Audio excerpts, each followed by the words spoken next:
Greetings, gamers, and welcome to the 173rd live stream from the MisfitGamersStudios. I am your host, Vortex, and this is D&D Discussions. On today's episode, we have another community creation coming from MartyTheFearless. This is the Fenrir.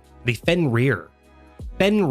There we go, Fenrir. I'm just going to say that one more time. Fenrir, which is a new creature monstrosity. I'm really curious about this one. I got a small glimpse at the image, and I couldn't tell what side of the coin I want to be on because my mind immediately fractured. And part of me had the idea of, do we really need another one of these? And then the other part was kind of excited because it's been a minute since I've seen a new fresh idea of one of these. So now I'm like, I actually don't know which side of the argument I would be on. So I'm excited. I hope you all are too. Join us. Marty's in the chat ready to go. So join us today as we check this out. But first, going on? How did everybody like the community stream last Friday? Was that fun for everybody? I think that one went a lot smoother than normal.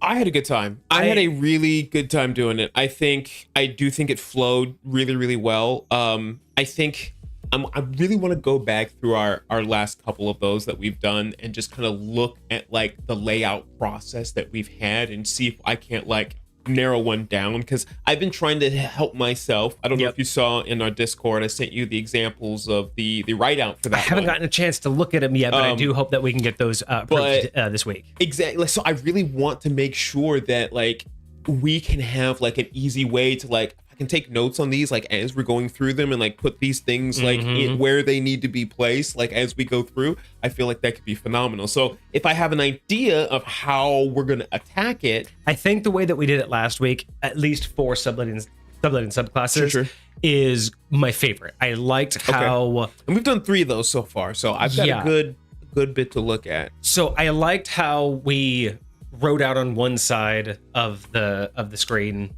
the powers that we knew that we were like the bullet points of the powers as we read through them, and then people were able to read along, and then we had those already written down, so I wasn't doing that as we went. I agree. I liked having those pre-written. I liked having the roadmap on the other side, so we at least saw what levels that we were transitioning to, kind of like with the last one, having an artificer fighter. They weren't synonymous because it was like level 6, 7, level 9, 10, but it was nice to understand at what stage are each one representing. It's going to be really interesting when you do something like a fighter wizard, where a fighter's going to have like 6 of them total and a wizard might have like half that. Exactly. We're going to have to get creative with that.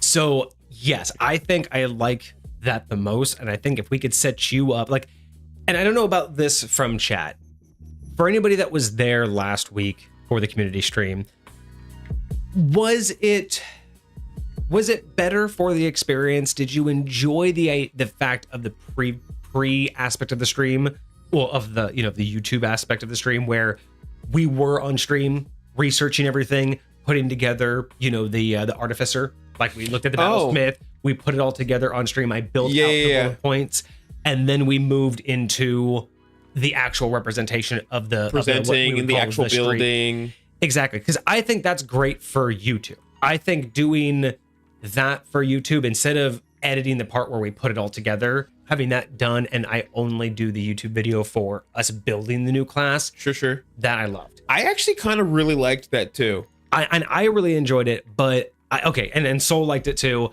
But anybody else in chat, let us know, because I know some people are just like, no, I just wanted you to get to the build. I don't care about you researching the previous class. But I think that's also beneficial for anybody who wants to show up early. They can know, if they're not familiar with like something like the Battlesmith. Sure. They can watch us get familiar with it as well. Yes. You know. And I think that's really cool because like it definitely showcases the different types of like content that we're presenting out here. Because it's like some of the stuff that we're doing is, yes, our creations, but it's also how we receive, analyze, and understand what we're reading out of content. Because so many times, I can't tell you how many times players and DMs will inevitably have different perspectives on what the rules say or what the rules mean. And so like hearing how other people understand it and being able to wholly understand it better in case you got introduced into it in a way where it's like, oh, that's not how that, oh wait, it is how that works. I can't tell you how many times I thought something worked some type of way and then somebody uses it in game completely differently and I'm like, wait, that's what that does? That's exactly what I run into all the time on TikTok. Like especially with one of the viral videos that we did where I did the Assassin Hexblade Paladin breakdown. Oh, okay. It was one of the 2 viral ones that we did. That's right. I remember that. And in that breakdown, because I did a longer form one where I actually explained a little bit more about each part, kind of like what we really do, where I was like, hey, this is what this actually does, and explained it fully. The original short was just me, because I like to do one-take shorts. Sure. I know that the big thing is to do edited ones, but there's something about it for me, because again, I do live streaming. Yeah. There's something more real. Even if I have to do 100 takes, I would so much rather have it done in one than it look like to splice it together. Yeah, because that's what that's what it looks like on YouTube for our edited stuff, is it's just a bunch of spliced stuff, and that's fine. But I don't know, with my shorts, and I just feel like if I'm gonna take the time, I don't want to just keep flubbing it. I want to get it in one take. I feel like it looks better. For sure. It sounds better too. It sounds like it was like a coherent thought. Yeah. I totally feel that. So, where was I? I derailed on that on my thought process for that. Oh yeah, that's fair. We got into. Oh yeah, but I think going back to the community stream. Yeah. So I really like the idea. Or I'm sorry, I was going the short. Sorry, it was a long weekend. I had 2 back-to-back. I had a family thing yesterday, and then before that we had a bunch of friends, and then we had Friday, which is the community stream. So I've had 3 days of just nonstop going. I'm exhausted. So excuse the brain. So I did 2 shorts, right? I did the long one where I explained more, but in the short one, because I like doing them in one take, I have to leave out a lot of small details. Sure. So what you were saying just a second ago, where people don't necessarily remember things correctly, or they assume, and then they're like, oh, that's how it really works. Yeah. That happens a lot in that short, because there's a part at which I calculate the damage. And at one point I say like 6d8, but I only calculated it out to like 4d8 or 5d8.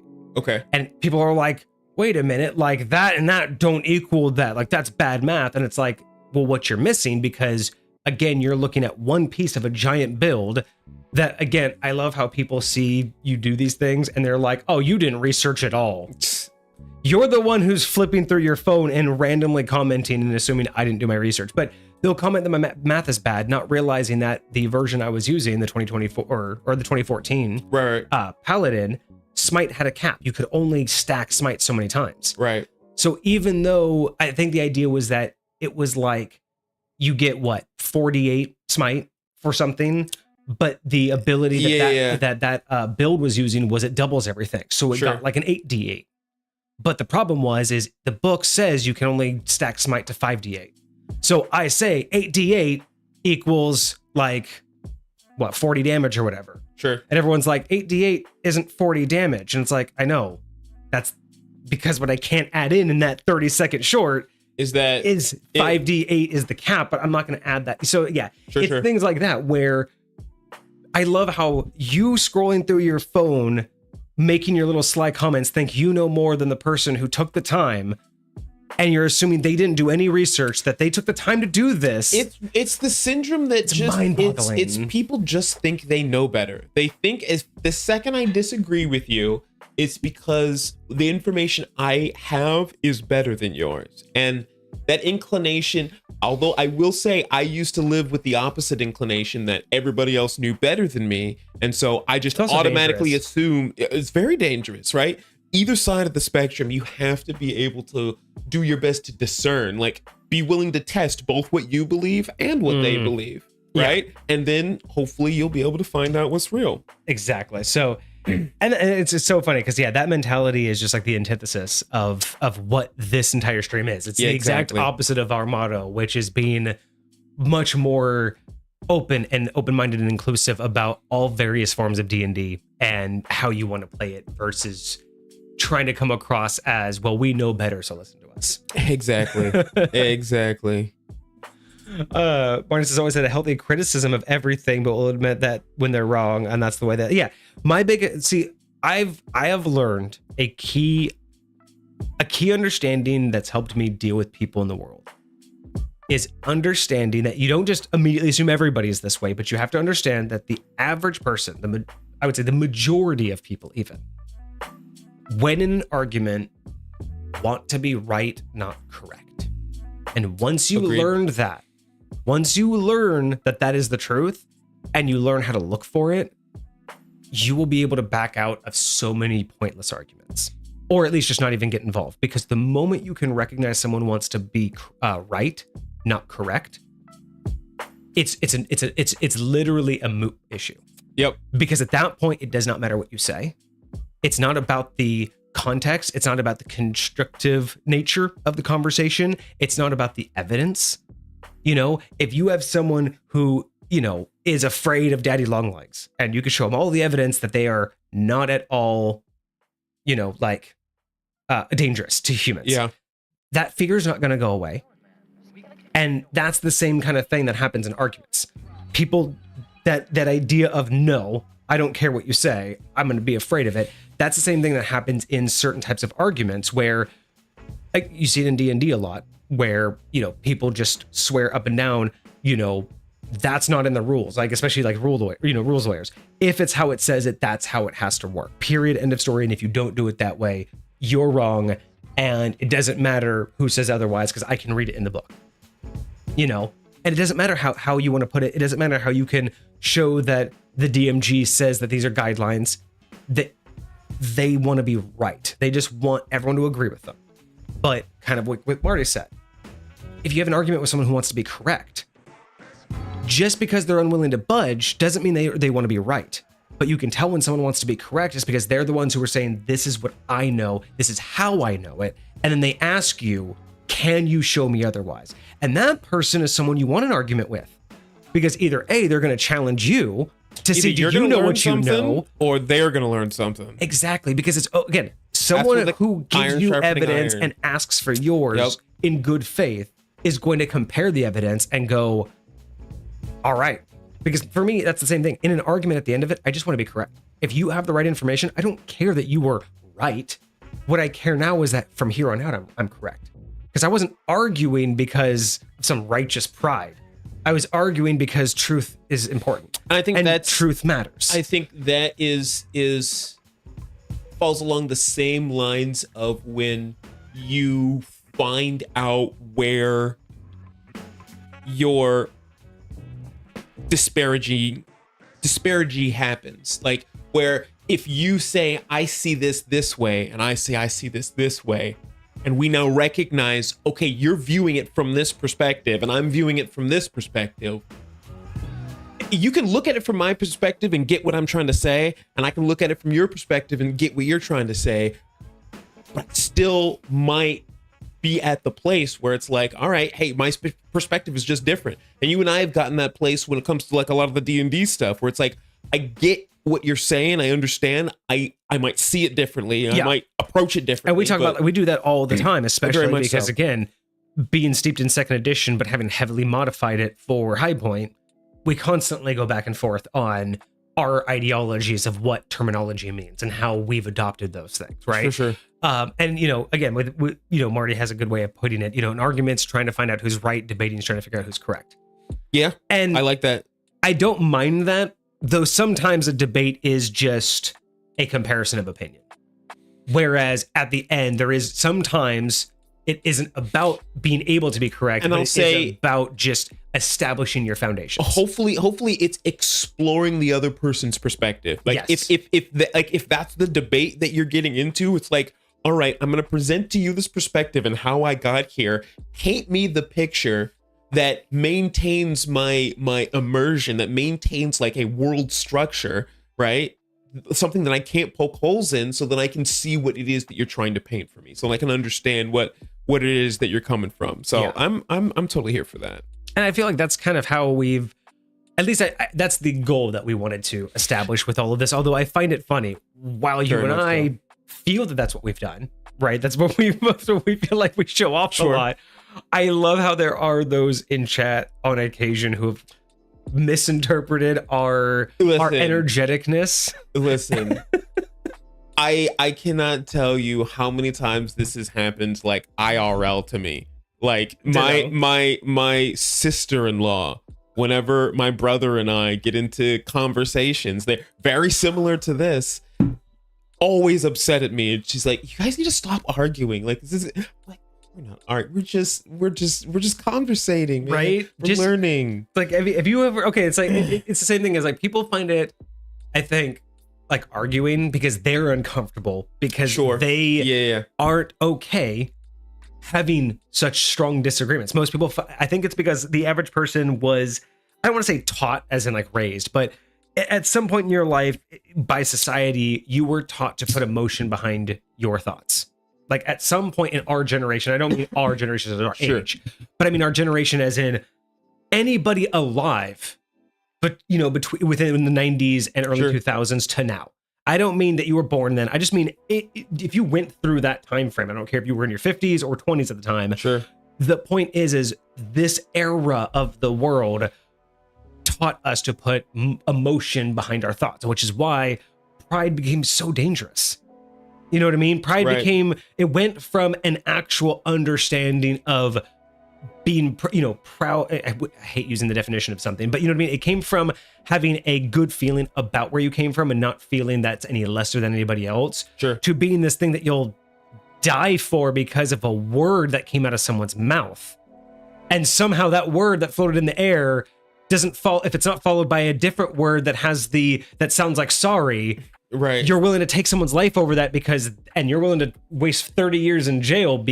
Those are the things where it's like, that went too far. Like, so I think that's where most people get uncomfortable, is because from this era that most of us understand where emotion comes behind everything, it's hard to distinguish the difference between those negative, toxic, dangerous emotions that, we were taught come behind those arguments and the excited emotions that you get from people who are having a good time. I mean, have you ever been to a bar and heard a bunch of people yelling? Do you immediately get up and wonder if there's like actually no? If you're at a bar and hear a bunch of high pitched yelling, you probably think like it's a bachelorette party or a bunch of people are taking shots. Or like even like if there's a football game going on, if there's a lot of screaming going on in a bar, it's probably a good thing, right? Context. But there's a lot of people where they look at our arguments, our debates, and they don't see the same emotion. They just see, oh, well, you're having a different opinion, so your emotions must be negative.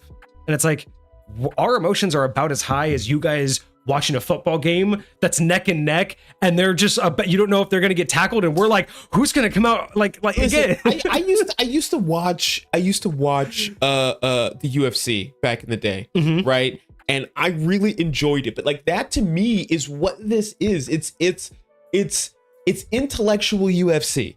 Yes. It's intellectual UFC. And so like when you're watching this, when you're in it, when you're a part of it, you're gonna get hyped. Your blood's gonna be pumping. But it's not because you're angry at the person. Like you can shake their hand before and after the match. Right? Like you're out here both knowing what you're getting into when you're doing the thing. And you're not doing it because you want to crush the other person. You're doing it because you want to test the abilities that you have gained thus far throughout your career, throughout your experiences. And like I'm for sure here to do that. Like, I want to test my mettle in the arena and see what actually holds true, and see where we end up and see what we come out with, because at the end of the day, I get to see your moves. I get to learn from you. I get to understand. I get to expand my experience and then take that into the next battle. Speaking of which, it's great. Another tangent. Marty says, big WWE fan, get loud when watching WWE. Not angry, just having a good time. 100%. I get that. Heck yes. I got this week's episode edited today, and I'm really excited for it because it's not a standard episode. It's a tangent. Oh. So it's our first official edited tangent episode going out. And I'm actually really excited for it. Is it long? No, it's 15 minutes. Okay.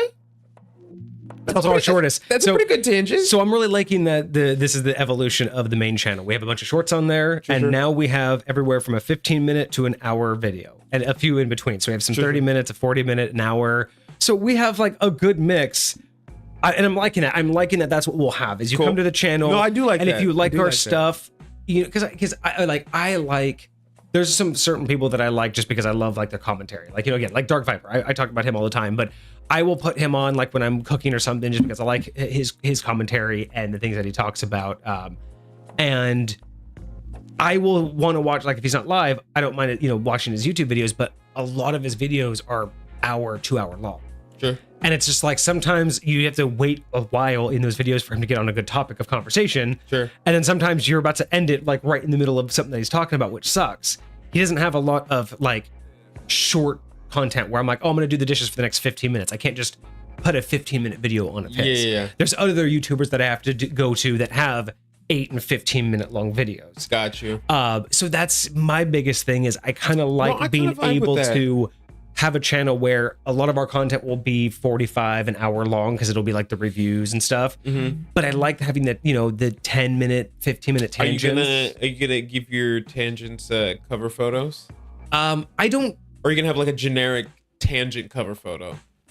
So this one's getting its own thumbnail because it's so big. Because it's so big.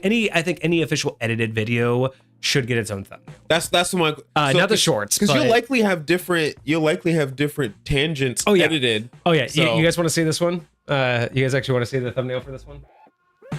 We can see it. Yeah, it's already it's live. We're just waiting for it to go live tomorrow or on Wednesday. It'll go live Wednesday at 10 a.m.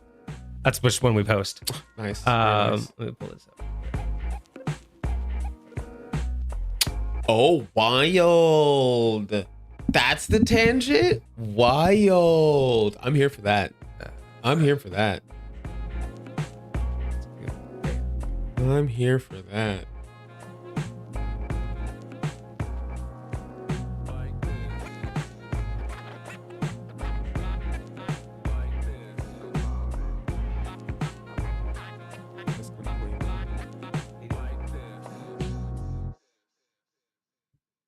Whoa, what the fuck? Oh, it's big.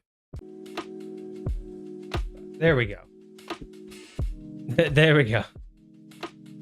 Marty likes the tangents. I'm happy. And that's where I'm like, I do like the tangents for the content of the live stream. It just makes the live streams go longer. But I kind of feel that when I'm editing for YouTube and I'm watching these, I love that we are somehow still consistent. I mean, believe me, we've gone on like an hour-long tangent that I've just had to snip out, and you can't tell that we went an hour because we went right back to what we were talking about. Not like word for word, sure, but with a few snippets, it's literally like you can't tell we just tangented for an hour because our thought process went right back into it. Yeah. And whether it's the note, so it's like it's funny that I do like the idea that you could watch 15 minutes and be like, what was the rest of that? Or what brought that up? Yeah. And it's like, that's the enticement to come join the live. Got you. Because you'll see all the stuff that you didn't You'll see it happen organically. You'll see it flow through it. I like that. I like that.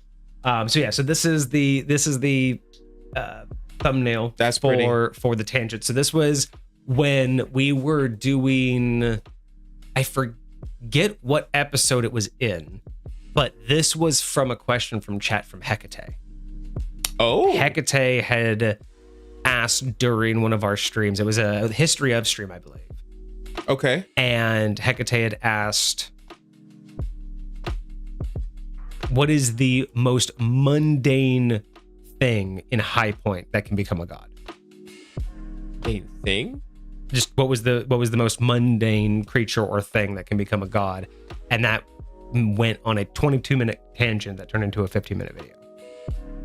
And that was just me talking about exactly that. Just we talked for like the first half about becoming gods, how you become gods. Then you just kept asking questions. This is what brought it up, is you just saying that like you just like to explore things. Yeah. And that's exactly what you were doing, is you just kept asking, like, not you were curious, but you were also doing the thing that you do where you were like, I don't understand this, so I have to ask more questions to wrap my head around what you're saying. Right. That's what it was. It was just this constant like, okay, I need another layer because okay, wait, no, wait. So wait, I need another layer. And that's what we kept doing is, so it's like 15 solid minutes of me talking about the higher points of High Point. This is going to be a good one. This is going to be a good one. I'm excited, but I'm kind of nervous because, again, I have yet to really, like, I've done the live streams, but that was before we really had a following. I haven't really talked about or used High Point much. And so this will be like if you'll ever edit your histories of High Point episodes. I don't know. Maybe. I mean, you can always break them up into even smaller episodes, like smaller little videos. I kind of want to, and I might. It's just, yeah. The only reason why I'm not now is because I just do feel like they're such shitty quality nowadays that it's just really hard for me to want to do it. That's fair. But those are such gold. Maybe that'll be the first one that gets like animated or something like that. So you just have the audio and then you can have like the visuals be something else. Or that's when we wait till we get a really good animator who can like upscale the quality. Yeah. And fix, because I just can snip it. But if someone can actually take it and maybe do something really nice with it, maybe we'll get a good quality out of it. I don't know. Cool. But yeah, it's that's like the fun stuff. Is we're getting there. We're getting to the fun stuff. I'm constantly working in the background for bigger projects because I don't know why. The longer we do this, the more I'm taking it serious. So I'm telling you, the more I'm just kind of waiting for the future. That's the best. That's the best way to be, man. Yeah. So we'll find out. But it's about time we start this review. I got to go fill up my water and then we'll get right to it. Amazing. Marty, I'm very excited for this. I know that this is in combination with your custom race that you had, because they actually have spoiler. This creature speaks and understands Aesir. So Vortex didn't hear that, so we didn't break anything. But I'm very excited to see, because I would imagine this would be in that gaming session, that gaming world where you have this attachment, this add-on of the gods from I don't know why I get like Greek and Norse mythology, like just those terminologies in my head. Always I have them backwards.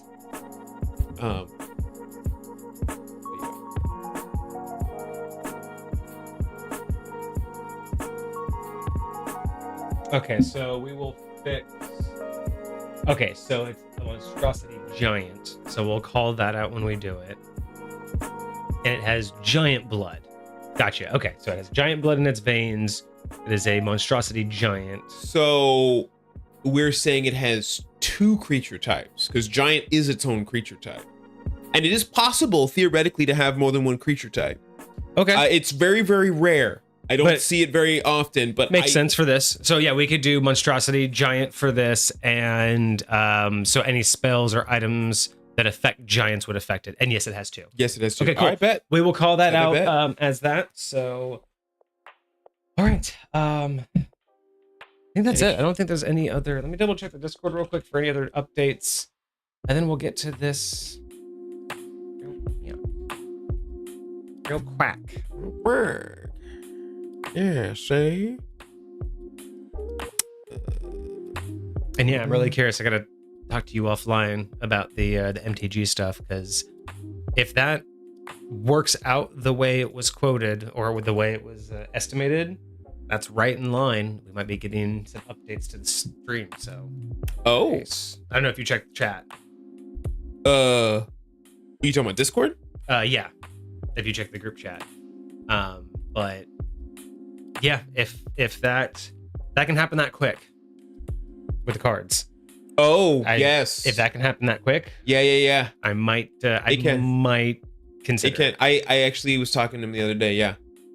Yeah, we walked. Because that's my biggest concern, right? Is like, because I've like I said in the group chat, it's something that I've known other people to at least have claimed to have done. Sure. And they had a whole bunch of stuff, but seeing the process was not something I like. Again, I just, because of my focuses, I either don't want something that trickles in, or I don't want to forget about it, and then out of nowhere, it's like, hey, here's that stuff I owe you. It's like, I'm not gonna. It's not that I don't want the money. It's just more of a, I don't have the attention span right now to make that worth all of my time. And effort. I got you. But if it's that quick turnaround, even if it's close to what I was hoping, like again, like I know I went probably above what was expected, but again, I was just trying to give a quick jot of like, here's some ideas. I'm sure it will be. I'm sure, especially if going through there and pulling out the specific ones, that I think alone will almost put you over the top. I would, guys, we'll see. I don't know. Yeah, we'll again, see. I don't know the process, but if it's that quick, that would be cool. That would be very cool. That would mean a new PC. If you can get a new, that would mean a new PC, which means just upgrade everything. We'd actually get better quality. I'd be able to do better games. I mean, right now for D&D discussions, it wouldn't change drastically. Sure. But game streams would be nicer. Depending upon the model that I get. Well, I mean, really not even depending on the model I get, because the stream wouldn't change much.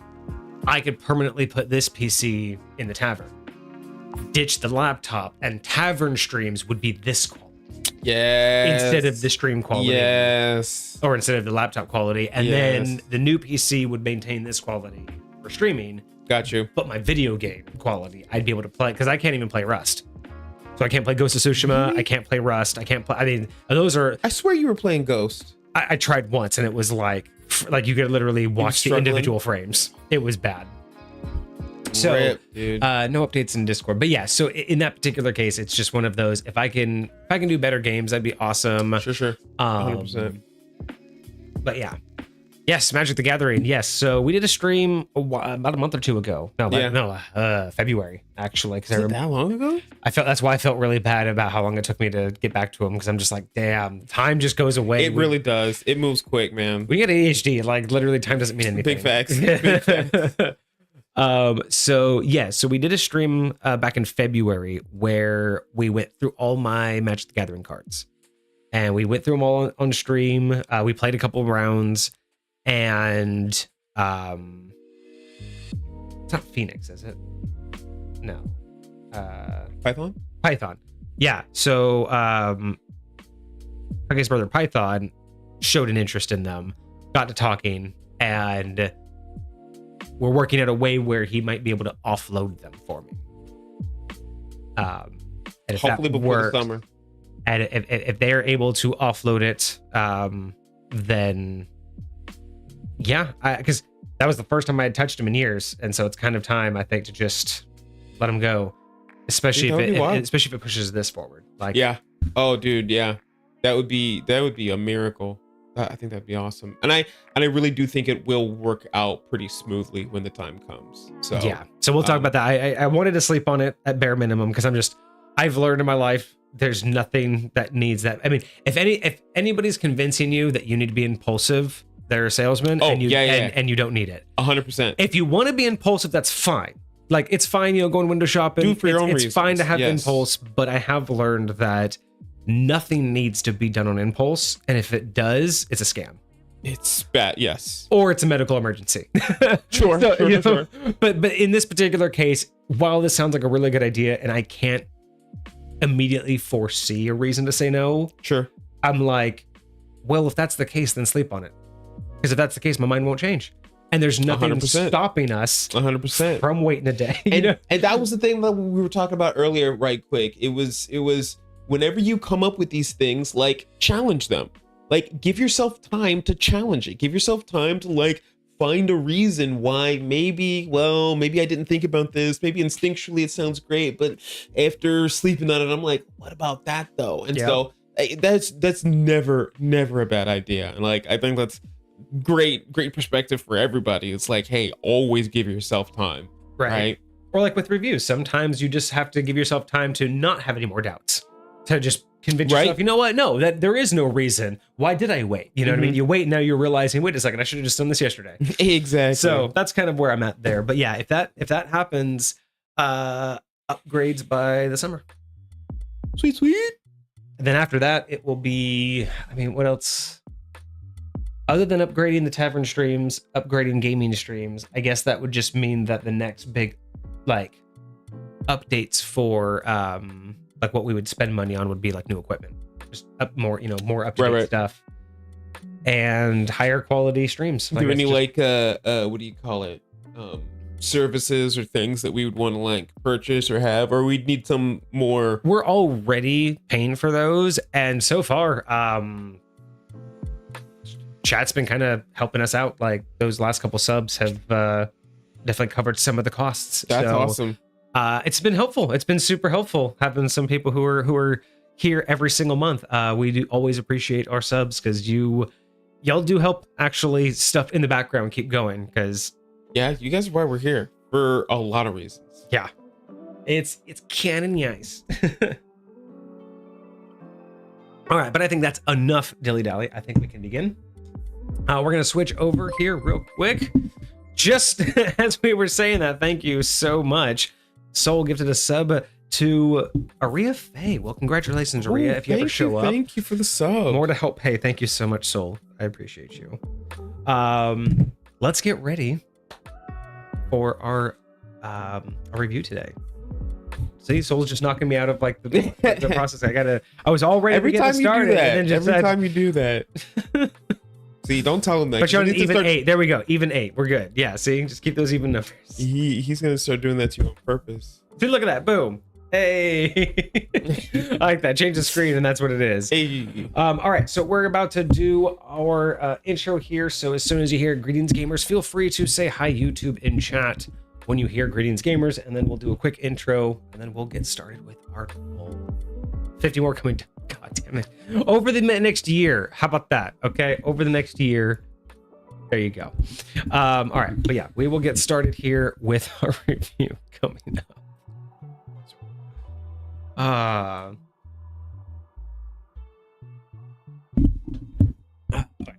Intro goes this way.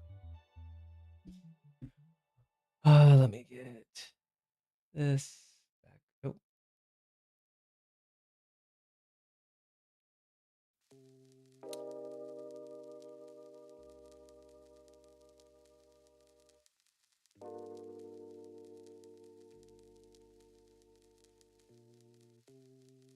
Wow, that's really good. I'm smart and plan things very far in the future when you think, oh, that there's no chance. So about a year ago, I don't even know when this was, but sometime last year, I realized that there's going to be a day I fuck up. Just by accident, there's always going to be a time I knew I was going to fuck up. Sure. So sometime last year, I came up with a bright idea to overhaul like how I named things on my computer, especially my username. I actually went into the system to update my username because most people just put their first name. Sure. Or just like their actual name. So yeah, I updated that. So now all my file paths nice. are up to date. Very nice. So for half a second, I actually flashed like my file explorer, which is just open to just nothing. Sure. But there was half a second where I'm like, I have to look at it real quick. And all it says is Vortex on it. And I'm like, oh, I did that. And I'm like, I did that because of right now. Yeah, it's those moments where you say, I love you past me. Thank you for looking out for future me. Yeah, it's definitely one of those things where I'm like, huh, that's, this is why I did that right now for this exact reason. Mm-hmm. Okay. All right, so we have this up. We are going to do our quick little intro, and then we are going to begin. Feel free to do hi YouTube when you hear Greetings Gamers. You ready? Let's do this.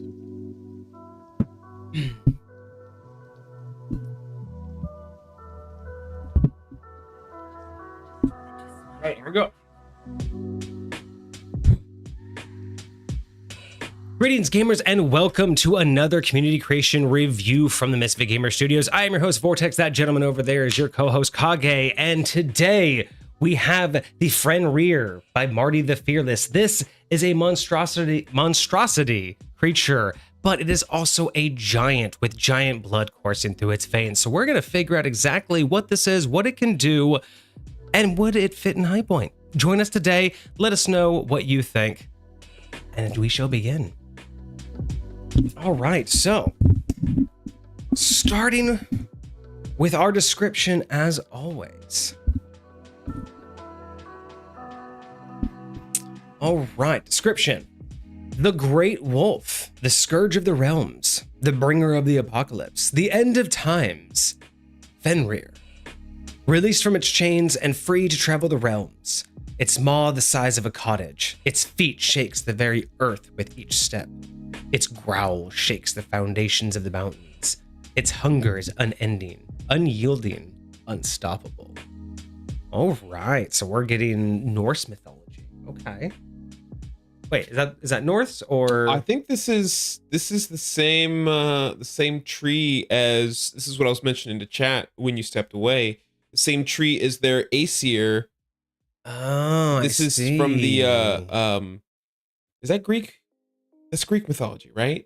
Oh, it is the Norse saga. Okay. With Thor in them. Yes, the two, the Aesir, and I forget what the other one is, but it's their. There's it's their Heimdall, counterpart. there was Aesir, and no, it was Heimdall, there was Thor, and then there was Odin. Yes.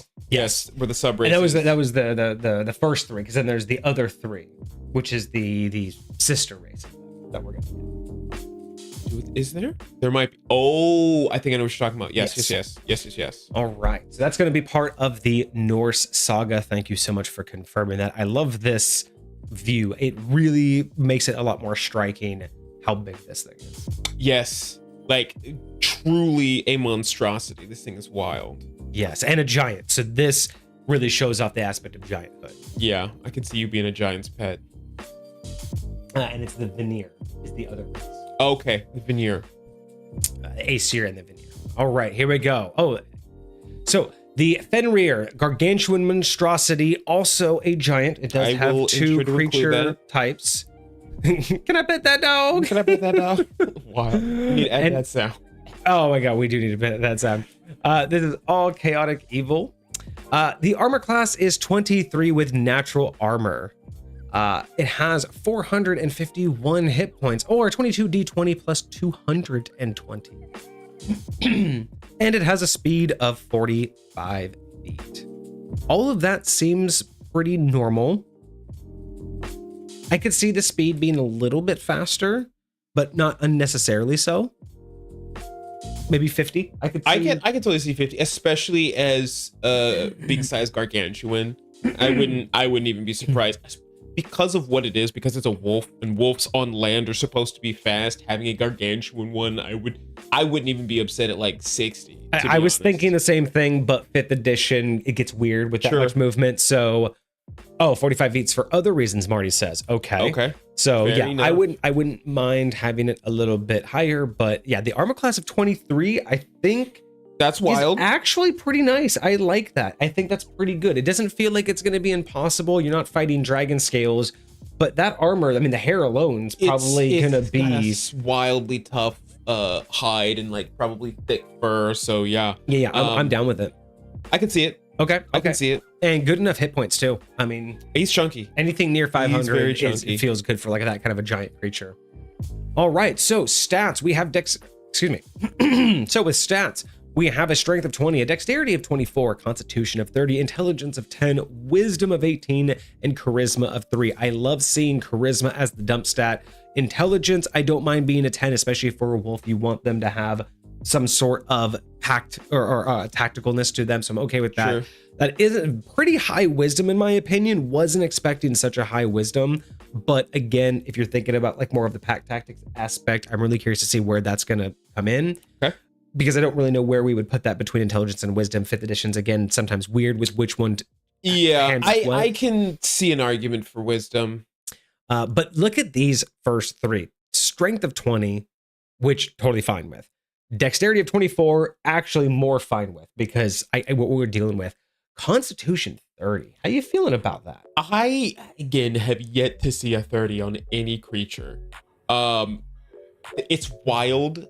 When I look at what it is and what it's supposed to be, again, this might be more lore focused than anything else. Now, the biggest thing I'll say is there's not a lot that having a constitution that high is really going to give you. Oh, then it explains the higher hit points. It definitely explains the higher hit points. It also is going to help you a lot when it comes to certain saving throws that you're going to have from wizards, potentially making you do anything that has to do with cold damage. You're probably going to do really, really well on. Anything that has to do with poison, you're probably going to do really, really well on. Like there's going to be things that you're going to be practically immune to. I mean, you get a plus 10 in your con, and if you're trained in it, that's going to be a plus who knows what, depending on what CR this is. But it's supposed to be a 24, according to Marty. What is? The CR. It's supposed to be a 24 CR. Oh, CR 24. Okay, we might get to that later. He just said it in chat. Okay, but yeah. Okay. Yeah. So I'm not upset with these stats. Just again, really stood out to me a bit. Yeah. So we have saving throws, intelligence +7, charisma +3. These skills are perception +11, but no other skills there. I'm curious why those saving throws, and maybe it's just because those are the 2 lowest stats that they have. Maybe. Marty, can you shed some light on the saving throws? I'm also surprised not to see any more skills here. I know it's a creature, so it's not something that learns, but Sure. I guess maybe this is again my detachment from 5th edition, but I would expect it to have some sort of skills in like tracking, perception. You know, it has like good sense of smell, good sense of eyes. Like I'd expect some maybe survival, maybe nature, maybe something like that. Yeah. I know that those aren't really represented in creatures, but I feel like there's something that it could be missing. The Trask, Hecate, what's going on? The Trask has a 30 for strength score for comparison. Oh, does it? So that makes sense. So this is that level. That's actually what I was headed towards right now. Okay. I want to see what CR24s look like. So I think I'd like to see some more skills just to make it more lore relevant. Again, not necessary, but just more relevant. And Marty says the saving throws were chosen in order to help it feel more balanced. Got you. So it didn't feel like it was going to roll a +0 on a charisma saving throw. So you could just, what is that? Charm it and it with a snap. So, I get that. Not too bad. All right. So we have damage immunities. We have immunity to cold, immunity to bludgeoning, piercing, and slashing from non-magical attacks. That's interesting. It's immunity to non-magical attacks, basically. So does that mean you take regular damage from magical attacks? Unless obviously we get to resistances and it says it's resistant to it, but I kind of like the fact that it's like that, because it's like, well, normally you'd see resistant to non-magical, especially when you're dealing with non-magical like that. If yes, regular. Marty says yes, regular damage from magical attacks. Regular damage from magical attacks. Okay, that's wild. Goes straight from immune to regular damage, which I'm not totally upset with. Like, I feel like, especially because this is likely going to be something from what's the place that they're from? Humans are from Midgard, Asgard. Yes, you're probably going to be from Asgard. You're probably going to be from around the garden. Like, this creature is probably going to be very much like a heavenly / godly type being. Like, I am not mad at that. Yeah, absolutely. That immunity.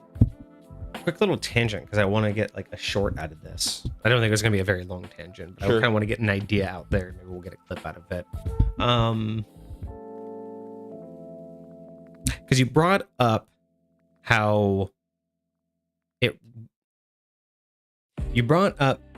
they don't use immunity to non-magical damage as often as they use resistance.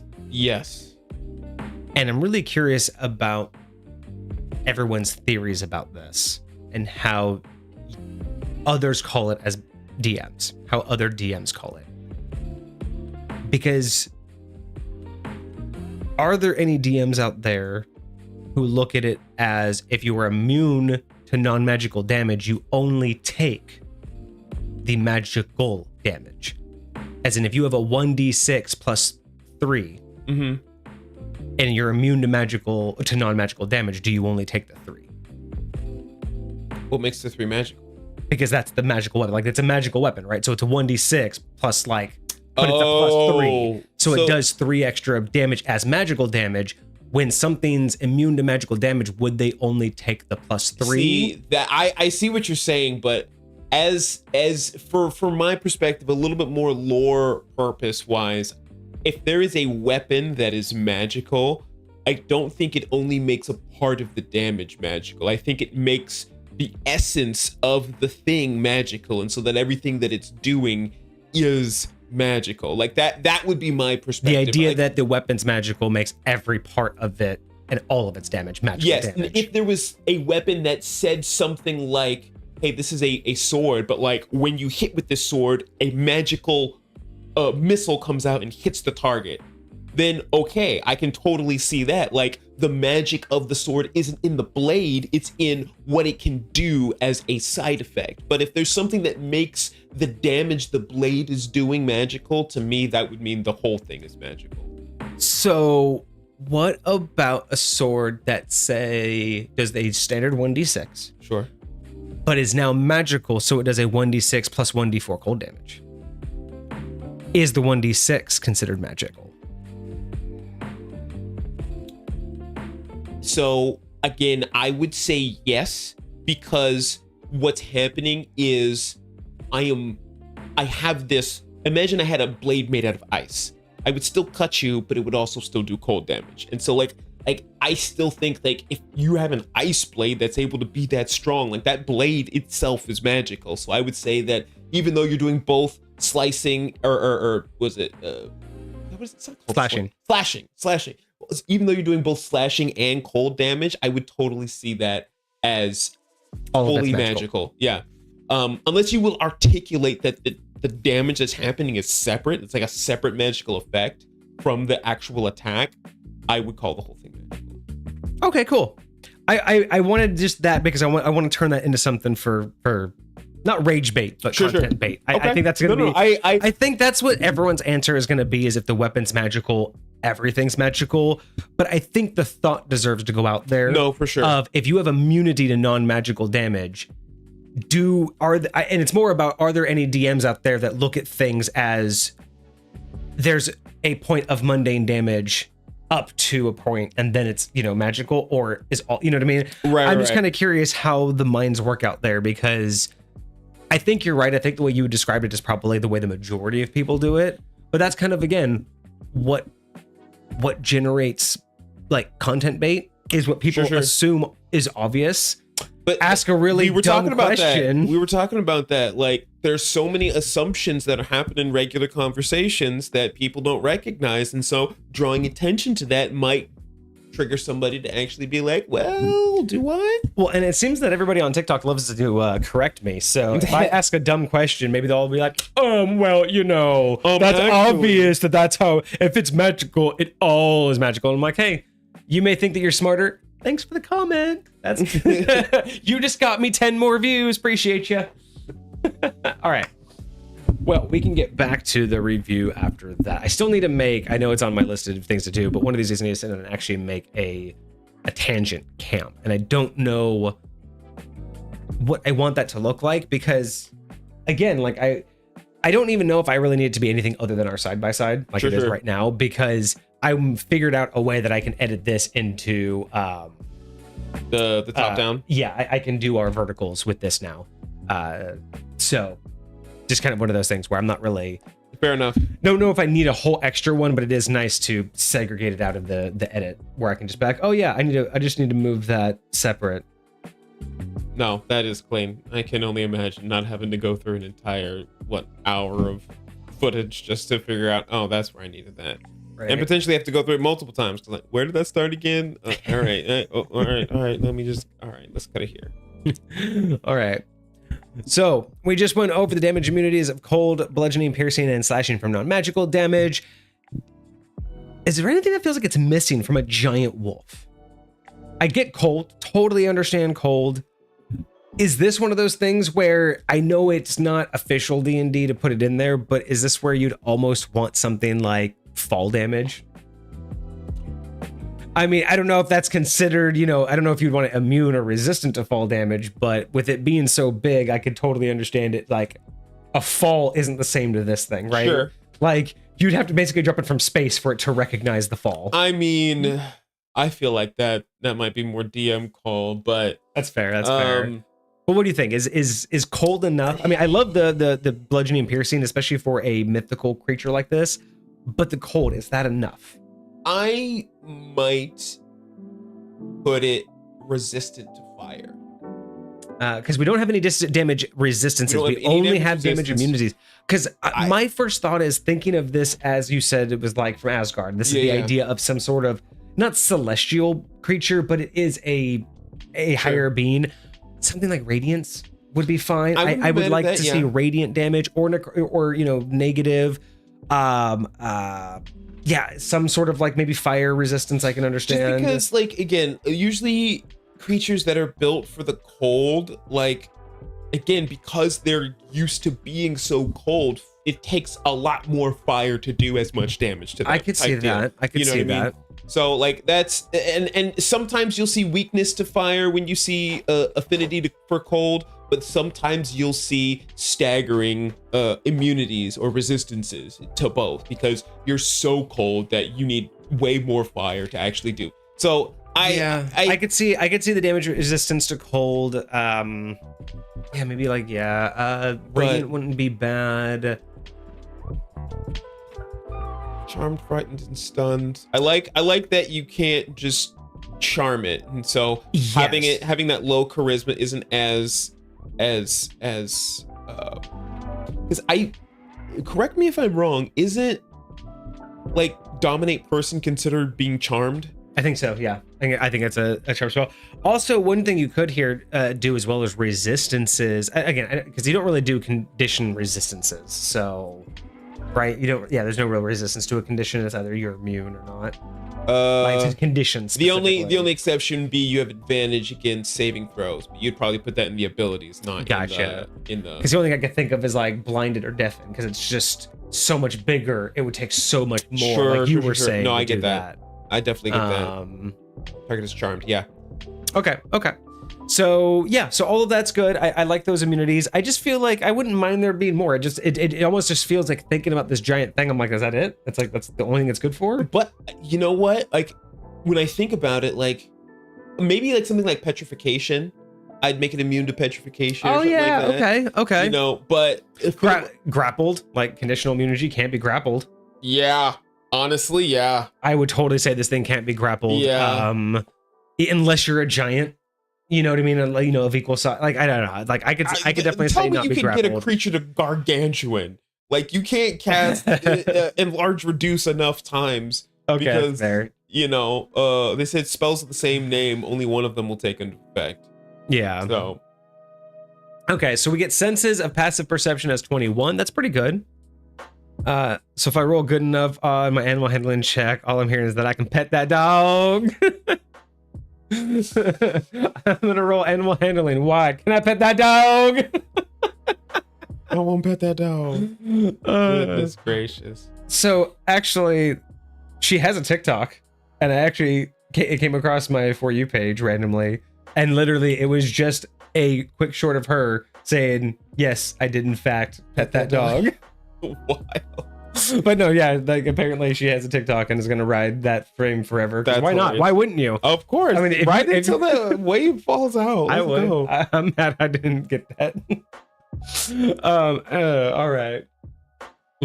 Chaotic evil. You'd get your hand taken like tear. But can I pet that dog? All right, so languages. It understands Common and Aesir, and it also speaks Giant. So it's interesting that it says it understands Common and Aesir, but speaks Giant. So the only thing that its vocal cords can actually make is Giant. But it can understand what you say in either other. In both Common and Aesir, yeah. It does sound though like it can't understand what it says. Yes, so that's something that just lightweight bothers me about how 5th edition like runs their stat blocks. Yeah, it's just how they classify when someone says it speaks it, it assumes you can understand it. Right. But and that makes perfect sense. But if it'll specifically say you only understand it if you can't speak it. It makes me think of those parodies where someone like wakes up and they're like, I cannot speak Spanish, but they're speaking Spanish, and then they think that they're just speaking, but they're speaking fluently a different language, but they're like, I don't know this language, I can't speak this language. It's hilarious. What if they don't understand what they're saying? Like, they know what they want to say, but they're hearing the voice and they're like, I don't know what those words mean. That's what this sounds like, where it's like it speaks, it's just like I try to formulate words and then these sounds come out. Right. Wild. All right, and then the challenge rating is 24 with 62,000 XP. All right, so much XP. So let's take a look at these abilities here. So far, so good. I'm not liking anything here. I like it. Very hefty. I want it as a pet. Makes a lot of sense. Abilities: Bringer of Ragnarok. When Fenrir is brought to 0 hit points or dies, his body is destroyed and is sent back to his prison, and cannot take a physical form for some time. Once he reforms, he is chained once again. I honestly thought like his death was gonna bring like a catastrophic end, but like I was like, it just sends him back to his cage. Like that's it. Like so it's like he just doesn't die. You just put him back in prison. Okay. I was expecting that to be like it's the start of some like crazy plot. Anybody within like like 150 feet or something like takes like 66 damage or something. Or any creature within like even just like a half-mile radius. Dude, I put 10 miles. Or shoot. just like it's scary. Yeah, he can't die, but he will cause it's ordained for him to. Oh yeah, he can't die because dying is the cause of like Ragnarok. But I'm just saying like it'd be funny if like when he teleports, anybody within a certain distance has to make a Constitution saving throw or some kind of saving throw, or be like teleported to like the elemental plane of fire, or like one of the 9 layers of hell or something. Like literally wild. like everybody near it basically goes with him into Ragnarok. Oh, that'd be or imagine like anybody that's close near him teleports with him into the cage. Dude, yeah, even just like why am I thinking of what was that game that was kind of God of War style, but you're in like the 9 layers of hell or something like that? Dante's Inferno. Yes. Dante, why do I feel like you just like teleport to the bottom of Dante's Inferno? If you ever want to see the light of day again, you got to climb. That would be kind of a cool way to end like this, like that's a boss your Ragnarok battle. Well, imagine like this is the boss battle, right? So the whole point of like your campaign, your one shot, your little series is to stop Ragnarok or whatever, right? Sure. And at the very end, the whole point is you have to defeat this creature. Otherwise, it's going to destroy the world, right? So you defeat the creature, and that's the whole point. You did defeat the creature, but as a byproduct, if any of you get caught up in this, it's like almost like an optional, hey, if you ever want to use those characters again, you actually have to game to get them back. Otherwise, anybody who survived and rolled, you can keep your character. Wild. So you basically force them into like a whole, and then what if they're like, but we really want our characters back, and the other players are like, and we really want to get your characters back. Whole other gaming session right there. Whole new campaign. You get people trying started. And then you just start where they use this like notoriety to work their way into hell. And then you start the next gaming campaign where they're all at the bottom in Dante's Inferno. Right. They, basically they paid their way to get there, and then the gaming session is getting out. Wild. That would be a lot of fun. All right, so Bringer of Ragnarok basically puts him back in the cage with no real detriment to anybody. Interesting. I kind of expected there to be something there. Sure. Legendary resistances. He has 3 times per day. If the Fenrir fails a saving throw, he can choose to succeed instead. I get this one. I feel like it's just so played out. Like, it's just everything can do this. It's standard. Like, I will say, it's like, imagine dash.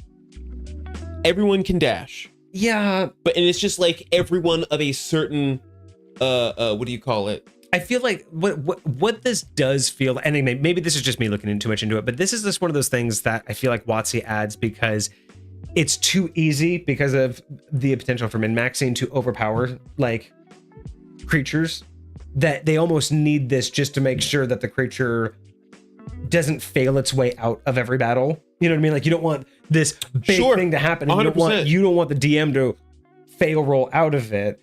But it also kind of sucks because that's exactly what players hate doing, which is, you know, not getting to do the things they like. So it is just kind of funny that people don't realize everyone goes through it. No DM wants to roll a 1 either. Sure. But it's like, I just wish we could not necessarily reflavor it, but spice this up. I'd like more than just, if it fails, it chooses to succeed instead. Give me a reroll. Give me just a +5. Give me a you know, just give me something different, right? Like, we were just talking recently about the you know, the weapon that steals damage from the future of the past. Yeah. Do something like that where, you know, like when initiative starts, roll a d12 and bank that number. And instead of having legendary resistances 3 times per day, where if you roll a fail, you automatically choose succeed, how about you just say that at any roll, you can swap it for the number in your bank? So at the beginning of the initiative, the creature rolls a number, let's say it's an 8.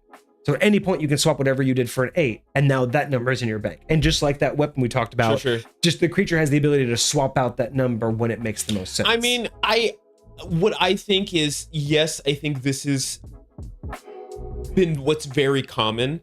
I do think it would be very cool to have a new mechanic like that. But I will say, I do like the idea of creatures of a certain renown all being what I would call like a certain level of scary, right? And like having an ability that just says, you gotta try harder. You gotta do more. I don't like, I'm okay with that. It's just, I wish that there were more options to do that. Sure. I feel like this has stopped becoming scary, and it's just more of a baked in DM tool. But you're right. You are 100% right. I agree with everything you just said.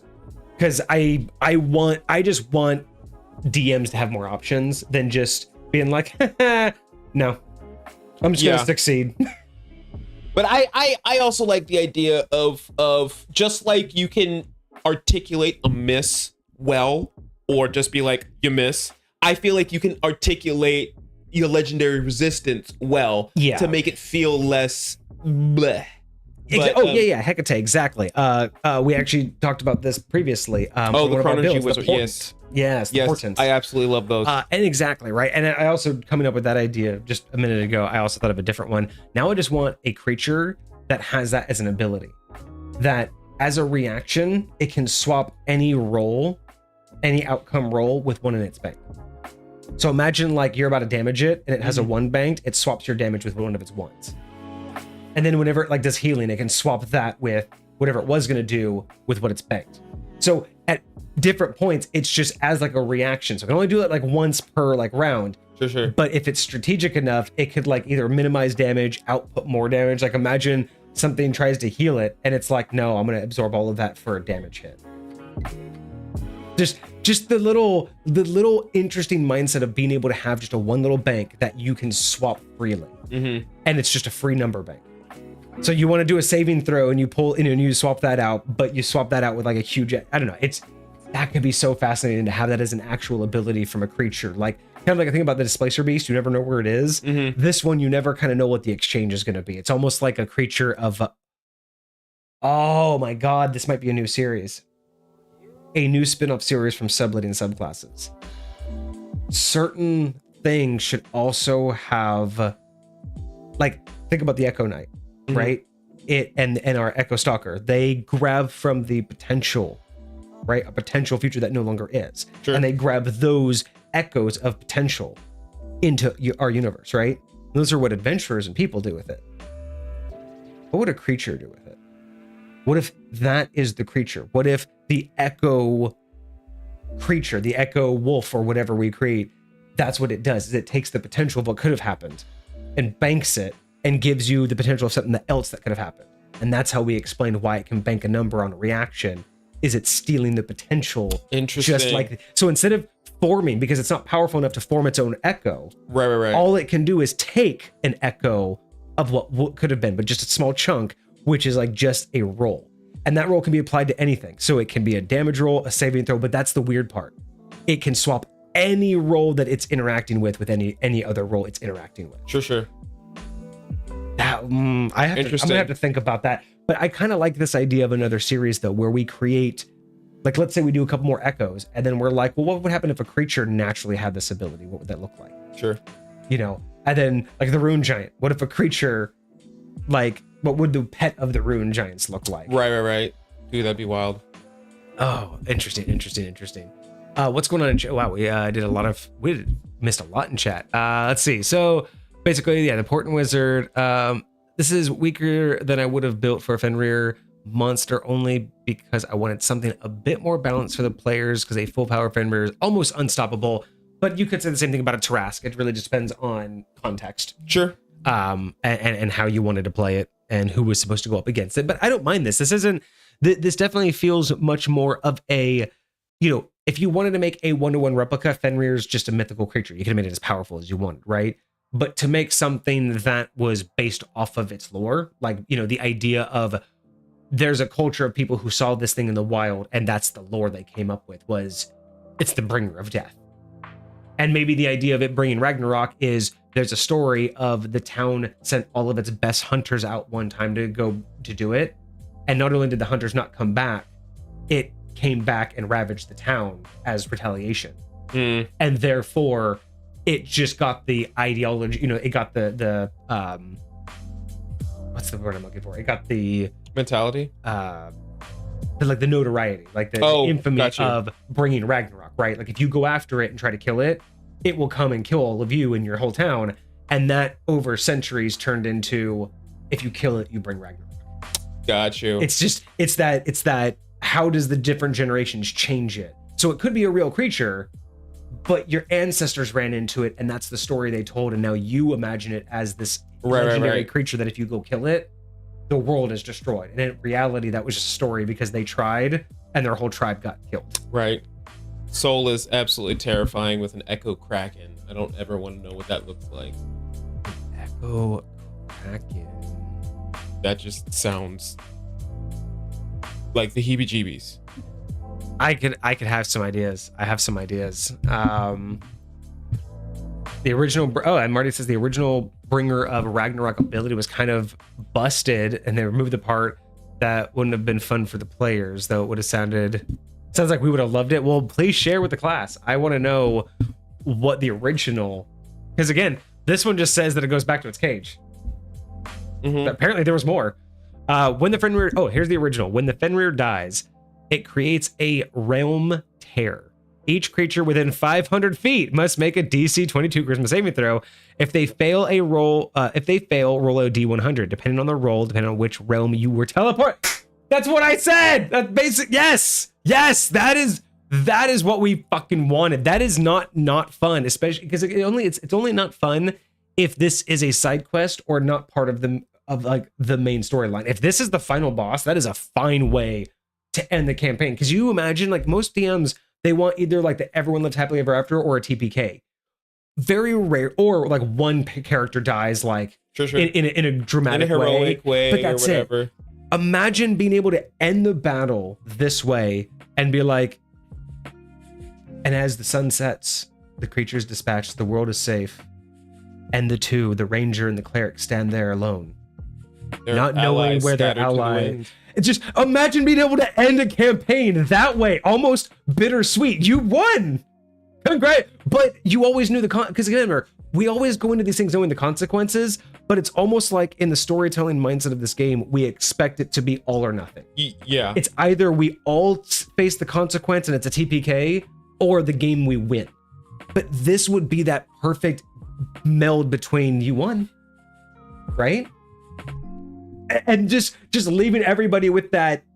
You saved everyone. And I think about it, like some of the fighter could just be like, I died nobly, right? Like Sure. everyone could be totally down for that, but I don't know. I kind of want that to be the bringer of Ragnarok, right? Like I mean, theoretically it is. It's just hidden from the players. The hidden ability. I like that. I like that.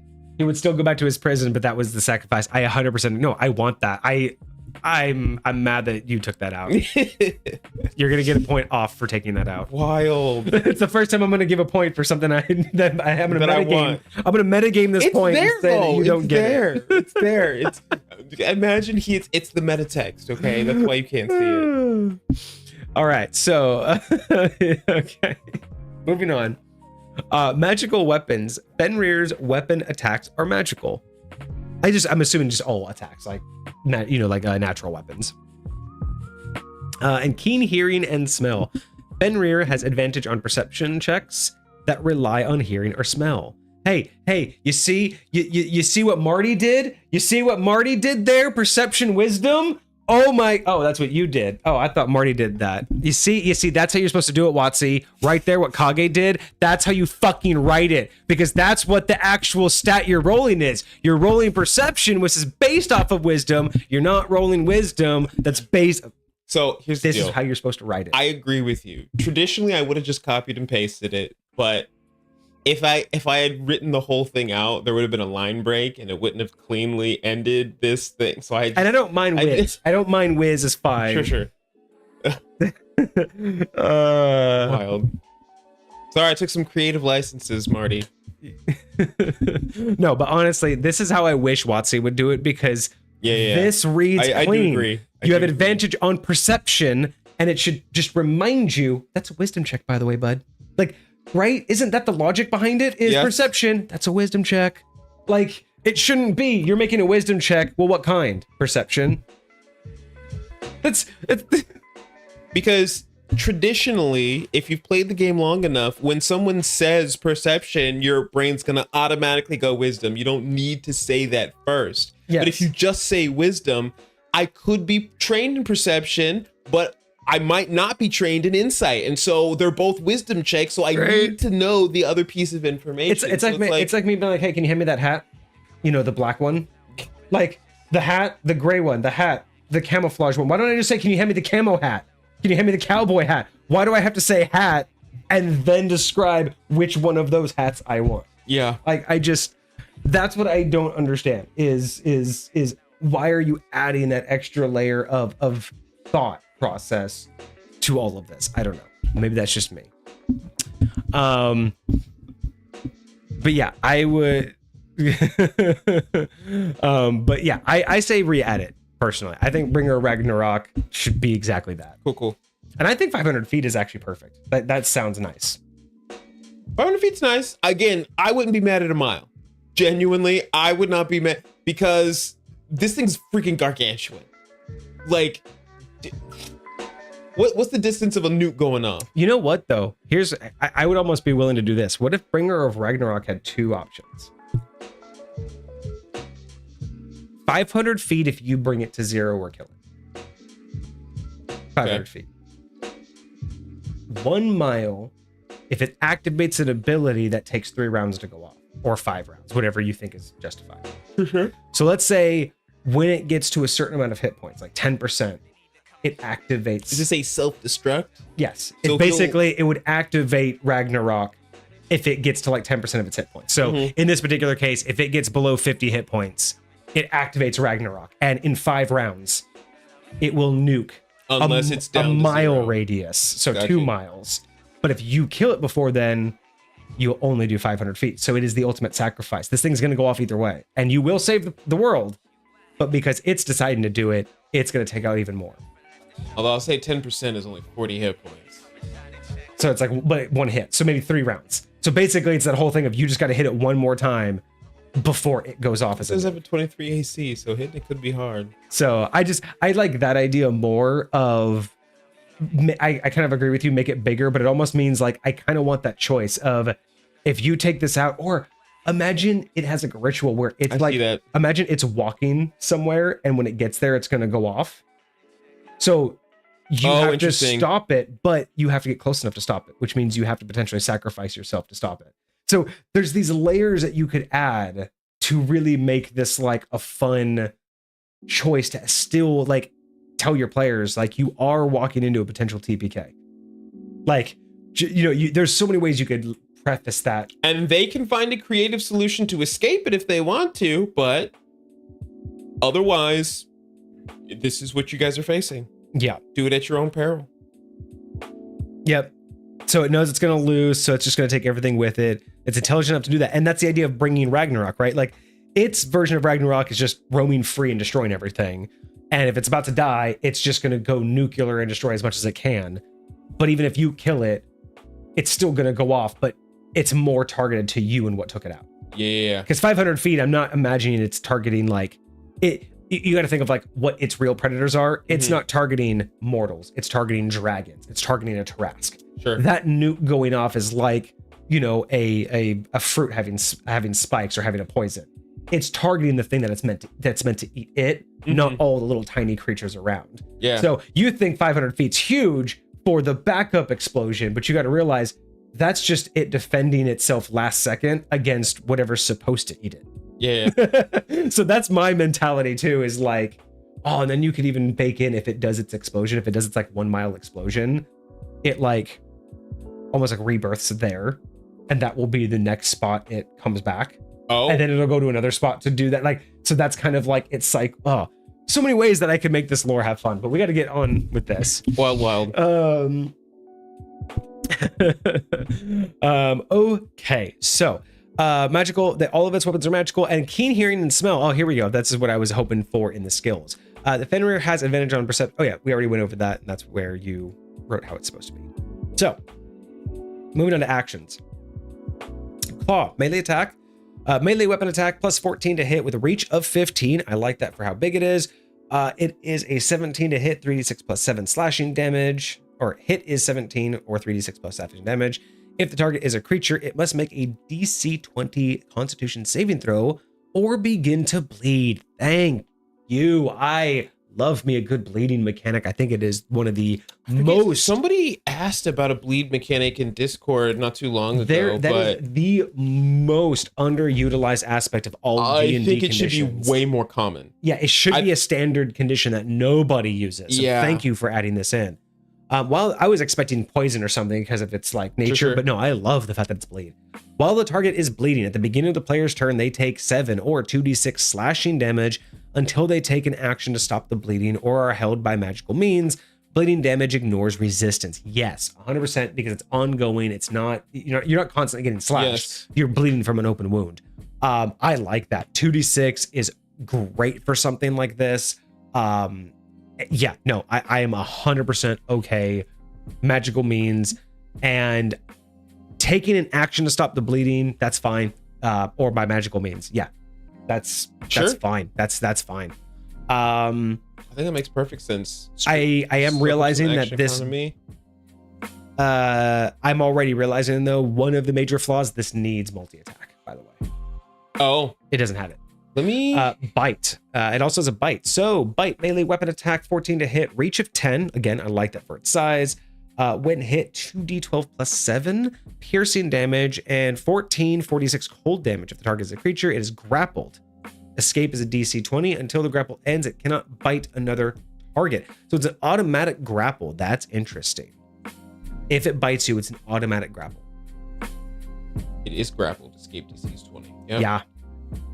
Oh, it does have multi-attack. 2 claw, 1 bite. It can replace its bite with 1 rip attack. I like that. Cool. So glad you added that. So the only thing that I would say I would add here for you, I'm appreciative that there is multi-attack, so we just didn't add that on here. No big deal. But multi-attack is 100% good with me. I would like to see bite attack do ongoing cold damage while you are grappled. If it's going to do piercing damage as the bite and it's going to do additional cold damage, I would like the cold damage to be ongoing.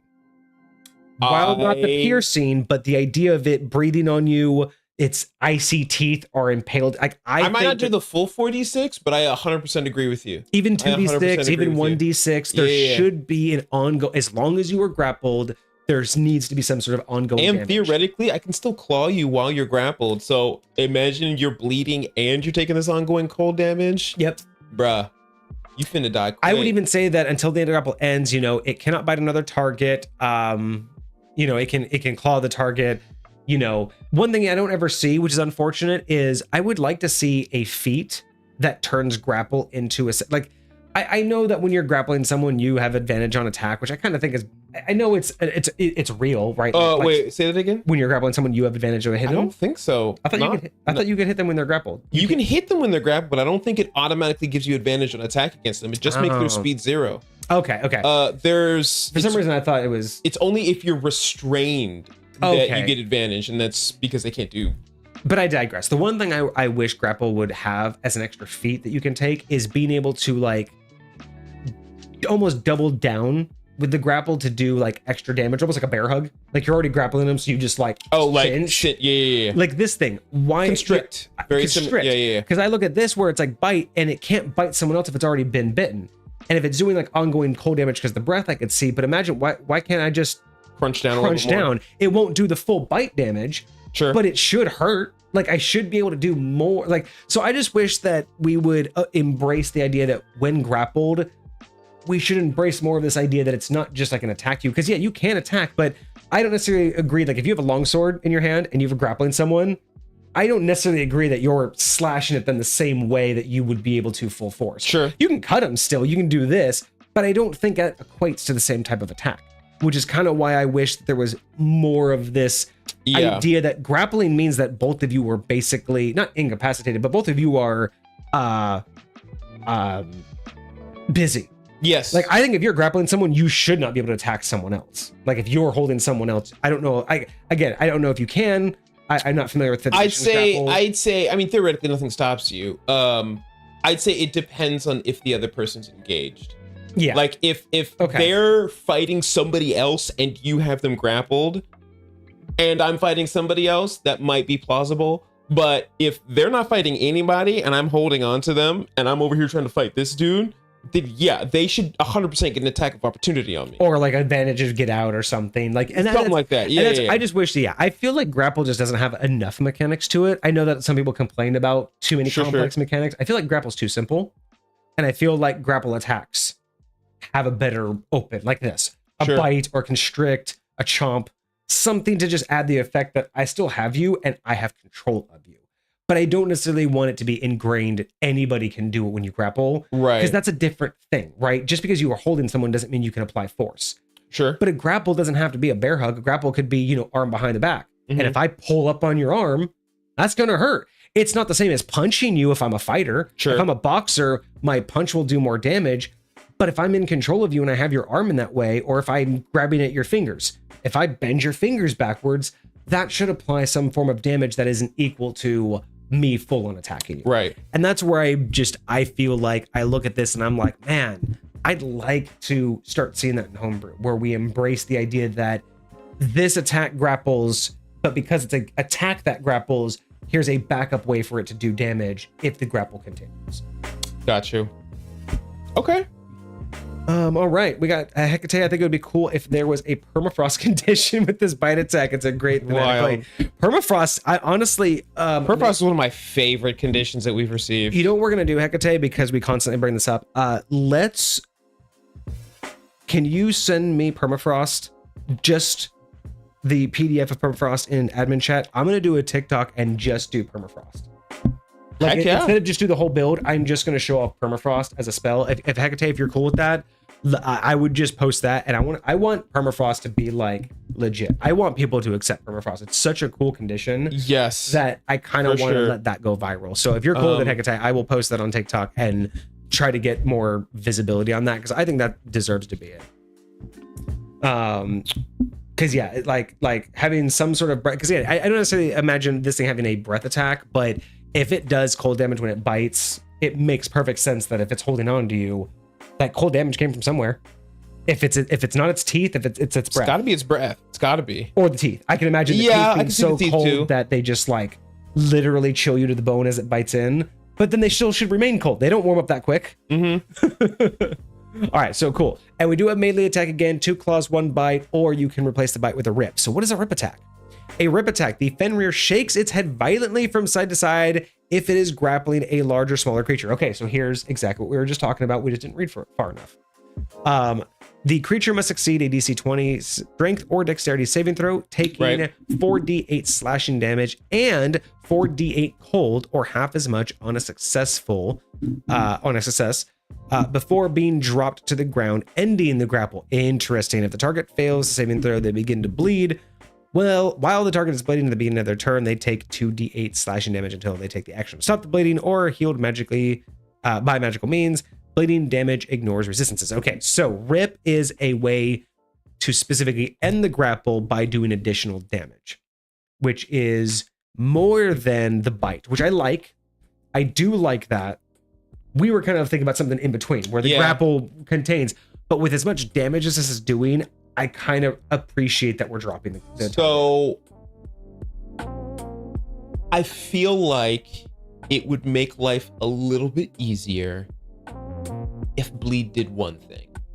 So you don't have to remember what you have bleed from.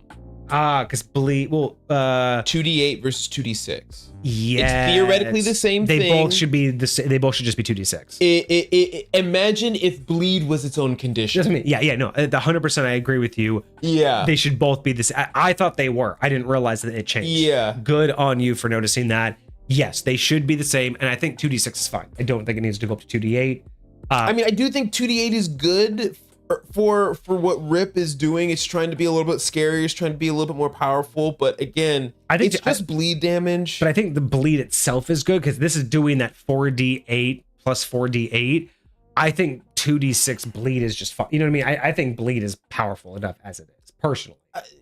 I will say, looking at the average damage of 9 versus 7, at the level in which you're going to face a level 21 creature, I wouldn't be mad at 9 as an average over 7. That's fair. But I do agree with you that 2d6 feels like, just like when I first saw Claw and what it could do, I did not think it needed anything more. I thought it was perfect as it is. But with Rip, you could with go a Rip, bit I higher. can see I would want my bleed to do more than that, and I would be okay. But remember, it's not a one. It's an ongoing. It is still. So that's what I'm saying. I would still want my bleed to do more than like 7 average damage, and I would be okay with Claw also doing more than 7 average damage, which is the only reason I would lean more towards 2d8. Well, Claw's doing 3d6 plus 7, so Claw's doing an average of 17. I'm talking about just the bleed damage. Yeah. So like I wouldn't mind my Claw's bleed damage doing 9 average damage instead of 7 average damage. Yeah, I think 6 sits with me just because of how I calculate damages and just what it represents to lose blood. I don't know. 6 just sounds like the die I would use, so it's more personal preference. I totally get that. Because we're talking about 2 average difference. We're talking like little pennies. So that's just up to you, Marty, on what's going on. But Hecate has a new bleed condition for us in their next review. So we have another type of bleed that we'll find soon. Oh, okay. But yeah, for this, I would just say that, if you're going to use a bleed condition, just make it the same throughout. If you're going to use a D8 or a D6, just make sure Claw and Rip do the same thing, because otherwise that gets really confusing. Yeah. Unless you called it... I was torn between bleed stacking or not. Interesting. So for every bleed, you have 1d6, that's what you should do. It should be for every Claw attack, you can apply a stack of bleed, and every stack is 1d6 per round until you stop. Now you can do one action to stop all bleeding. I wouldn't say you have to do one at a time. Sure. But I would say, because you have 2 Claw attacks, so that could be 2 stacks right there. Then if you get bit, that's another stack. And then if you get ripped, that's another stack. And then if you get Do you just automatically bleed if you get hit? Or is there a saving throw? Oh yeah, it's saving throw. Yeah. Okay. But yeah, so I would say that if you're going to stack, which I don't think is, if you're going to do that with this condition, that's fine. Make it a single die that stacks with every condition stack. If you're going to do that. Otherwise, just set it at a 2 die per round roll and just let it go, right? That's totally fine too. I would also suggest, if you like the idea that these if you really like the idea that these did two different things, either just change the amount of die, claws do 2d6 and rip does 4d6 bleeding. Sure. Or make a different condition called hemorrhage. Have bleed be 2d6 and hemorrhage be 2d8. Right? But they have the same theoretical mechanic. Yeah, but they're just the idea of they're just a different level of the same thing. So those are just a couple options of how you would be able to do those differently. Give it a bit more fear. And I 100% agree. I am not upset with stacking. That's just how I would go about it. Stack with a single die. I'm also not mad at stacking. Do bleed with the same die across all of these, or just make two different conditions and call one like hemorrhage, or what's another thing? Like bleed, gash, bleed out could be another one where it's like a D12 or something. I'm sure, like, what else do you call that? Open wound? Triage? Yeah. Something like that. I like bleed. And I really like the idea of stacking. It makes the most sense. Like every type of attack that could cause bleed has the chance to cause more bleeding. Like if I get hit with a dagger, it just because it hit me once doesn't mean I only bleed one rate. And I would say something like this: Rip could instill 2 stacks of bleed. That's what I was thinking, right? Yeah, if it's a 1d6 per stack, Rip could just give 2 stacks. Yeah. I'm 100% okay with that because Claw could give up to 2, Bite doesn't, which I'm okay with, but Rip does. So it's like you're not everything's causing bleeding, but you are focused on getting that to stack as much as you can. And imagine, I mean, if you're getting mauled by a wolf, it's literally just tearing you apart. The idea of that. And I would even be okay if you're going to do that. If we're creating this whole new bleed condition and we're talking about stacking, it makes me think even more so that you should only be able to heal so many per action. So an action can heal 3 stacks of bleed, or magical healing can heal 5. But I don't know. Say something to the effect of the spell's level. Oh, okay. You can heal as many stacks as the spell's level is. So it's a first level healing word, you can clear 1 stack. Okay. Second level healing word, I feel like multiple stacks for an action is okay. And not all though. I feel like the stack needs to feel dangerous, and if one action can clear everything, it doesn't feel dangerous, and it doesn't make sense. How am I patching multiple? I agree. So, but I don't want it to be like if I have 9 stacks, I don't want to take 9 actions to heal. Sure. I want to take 3. Like I feel like if this thing is stacking up to 3 on me every round, I need to be able to not burn every round. It says you can replace what with a rip? A bite. So once you've bitten someone, you can't bite again, but you can rip, and then you drop them immediately. Got you. So it's just So I can bite, claw, and then claw, rip. Right. Which means that if both claws gave you a stack, then you did 2 more claws, and then you did a rip, you could have 6 stacks.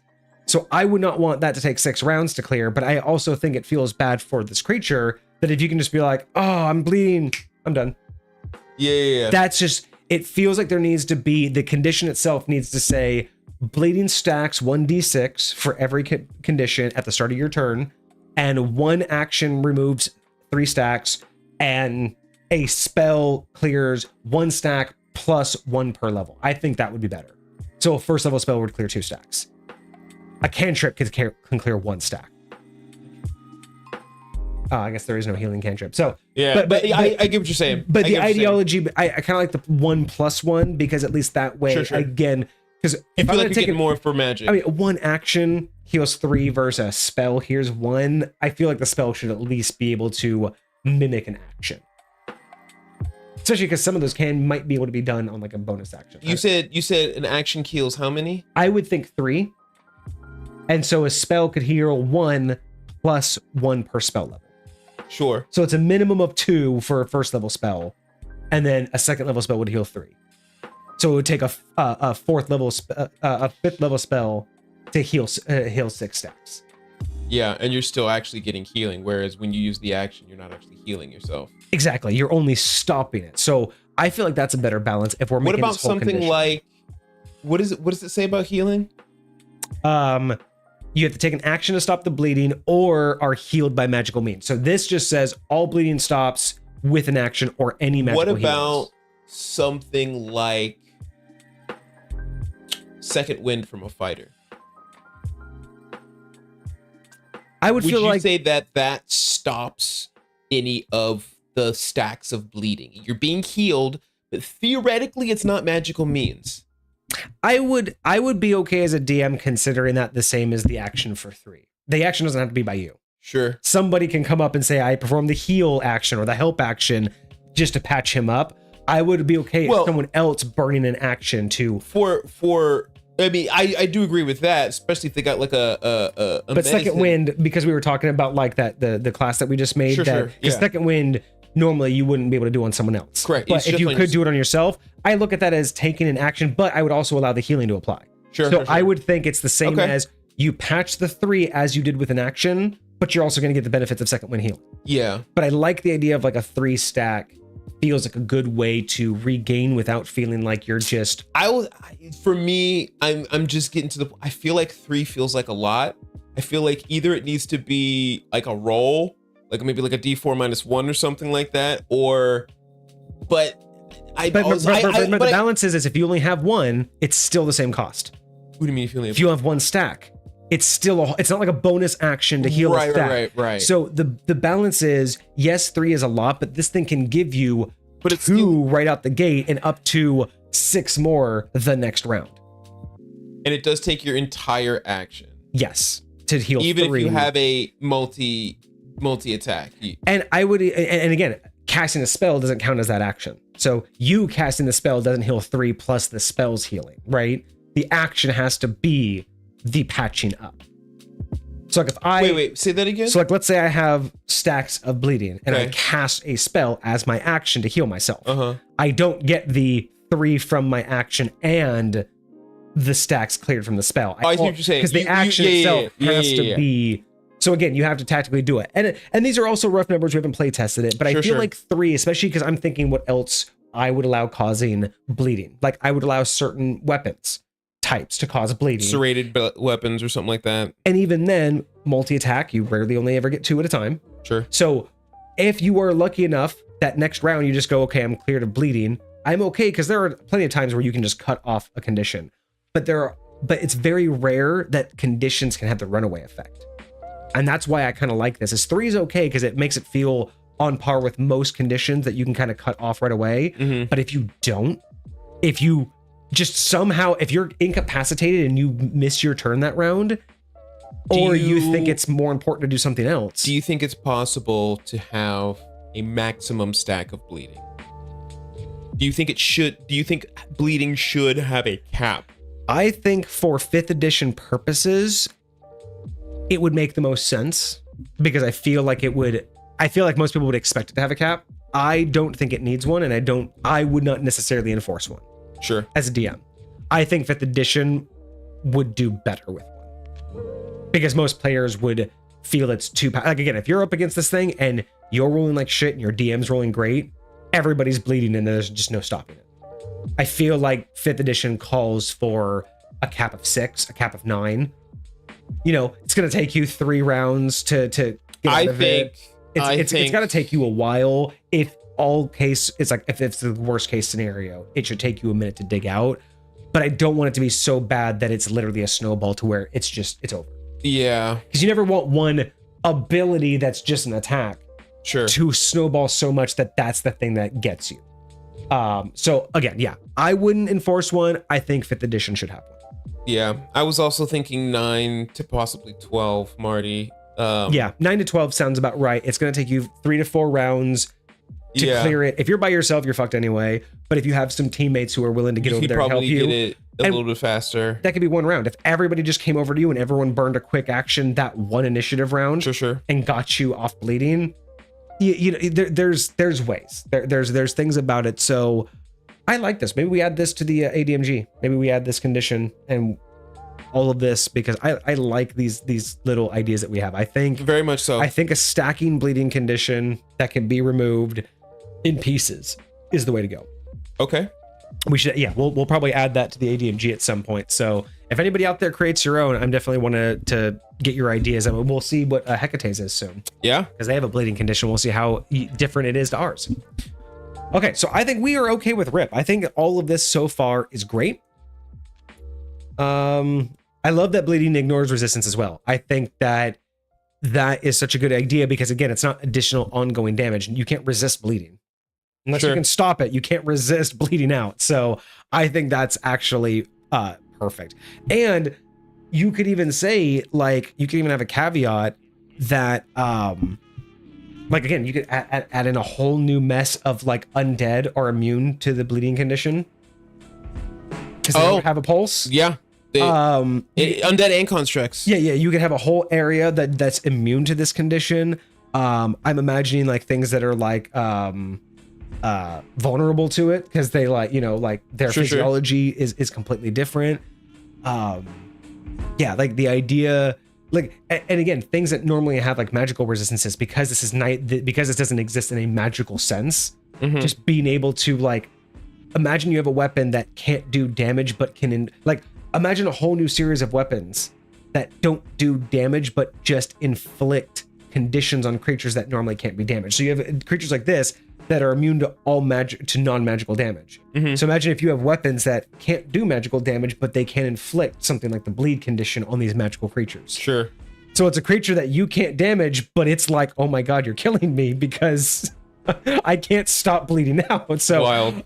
This opens up some unique ideas. So I'm here for it. All right, we have 2 more. Oh, this is actually a lot for a creature. This has 2 more abilities. We have Ice Breath, recharges on a 5 or a 6. Love it. Fenrir rears back its head and unleashes a cone of ice shards in a 90-foot cone. I was not expecting a breath weapon.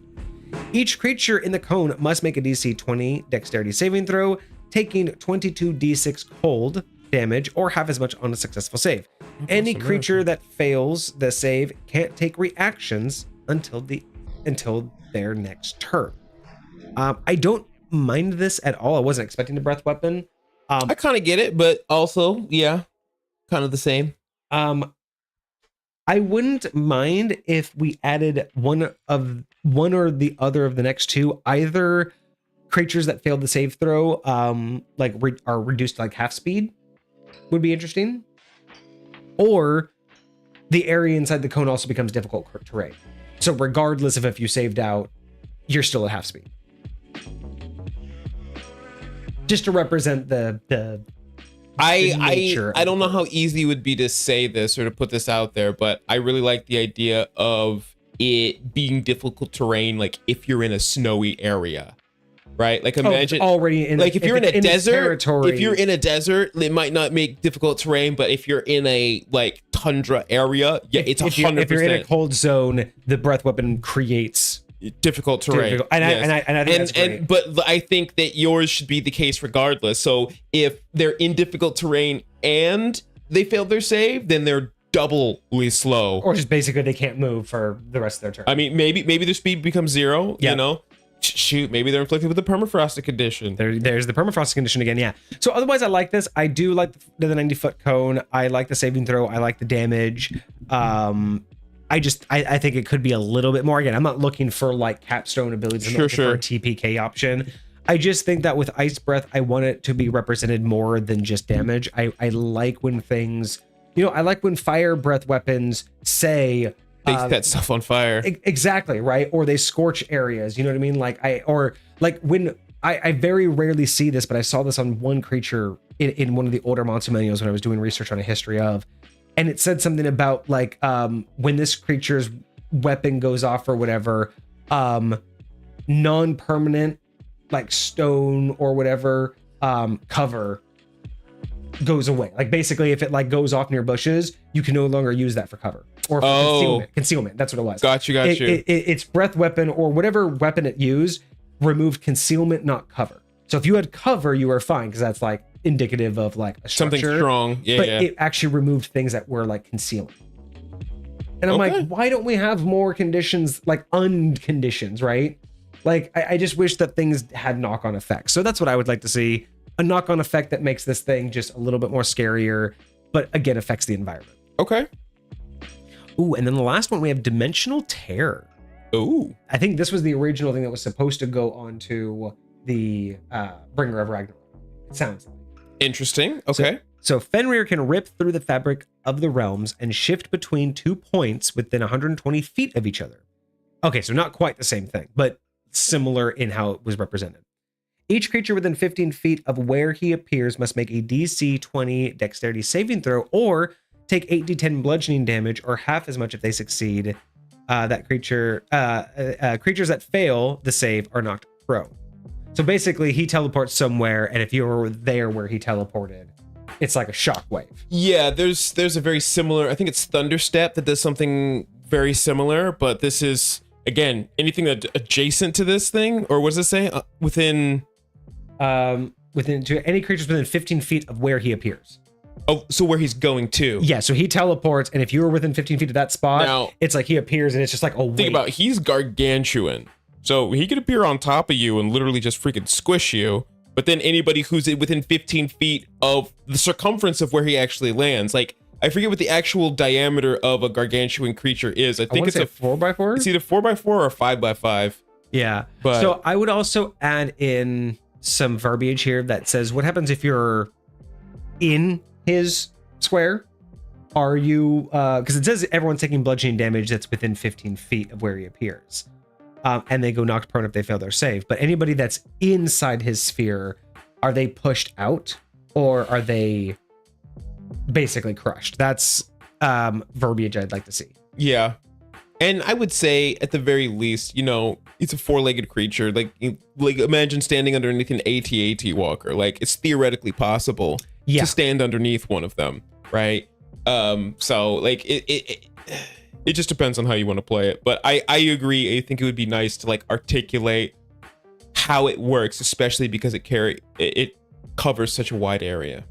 And I know that this is situational, but due to its size and what it is, I think it's a situation that's going to pop up more than often enough to deserve language. Sure. So Marty, I'm going to challenge you here. With Dimensional Tear, there is some language that I need to see here in the future. Because you know it's going to happen. It's going to happen enough that it's going to need its own verbiage and not... We're doing DMs a favor in the future here. Let's just say that. For Dimensional Tear, what happens to someone who's touching and or riding it? Because you know there's going to be a player who wants to get on its back and pet that dog. So what happens when it uses Dimensional Tear? Did they just go with it? Yeah. Did they get hurt by the transition, or did they get left behind and fall? Just because of the way that the name sounds and what it sounds like is happening, it makes me feel more like Kurt Wagner, Nightcrawler. Oh yeah. Like he's going through a portal rather than he himself is disappearing and teleporting. Oh, and that's why I'm thinking is there's going to be someone who wants to get on top of this, and so I'm thinking you could either just go with it, which is fine. Sure. I'm thinking you could take some damage because you're going through a dimensional tear that isn't normal for you, so maybe you take some damage going through it, or you can't. So it pops away, and if you're up here 10 stories tall and it goes away and you're like, bye. So those are the 3 reasonable options. Sure.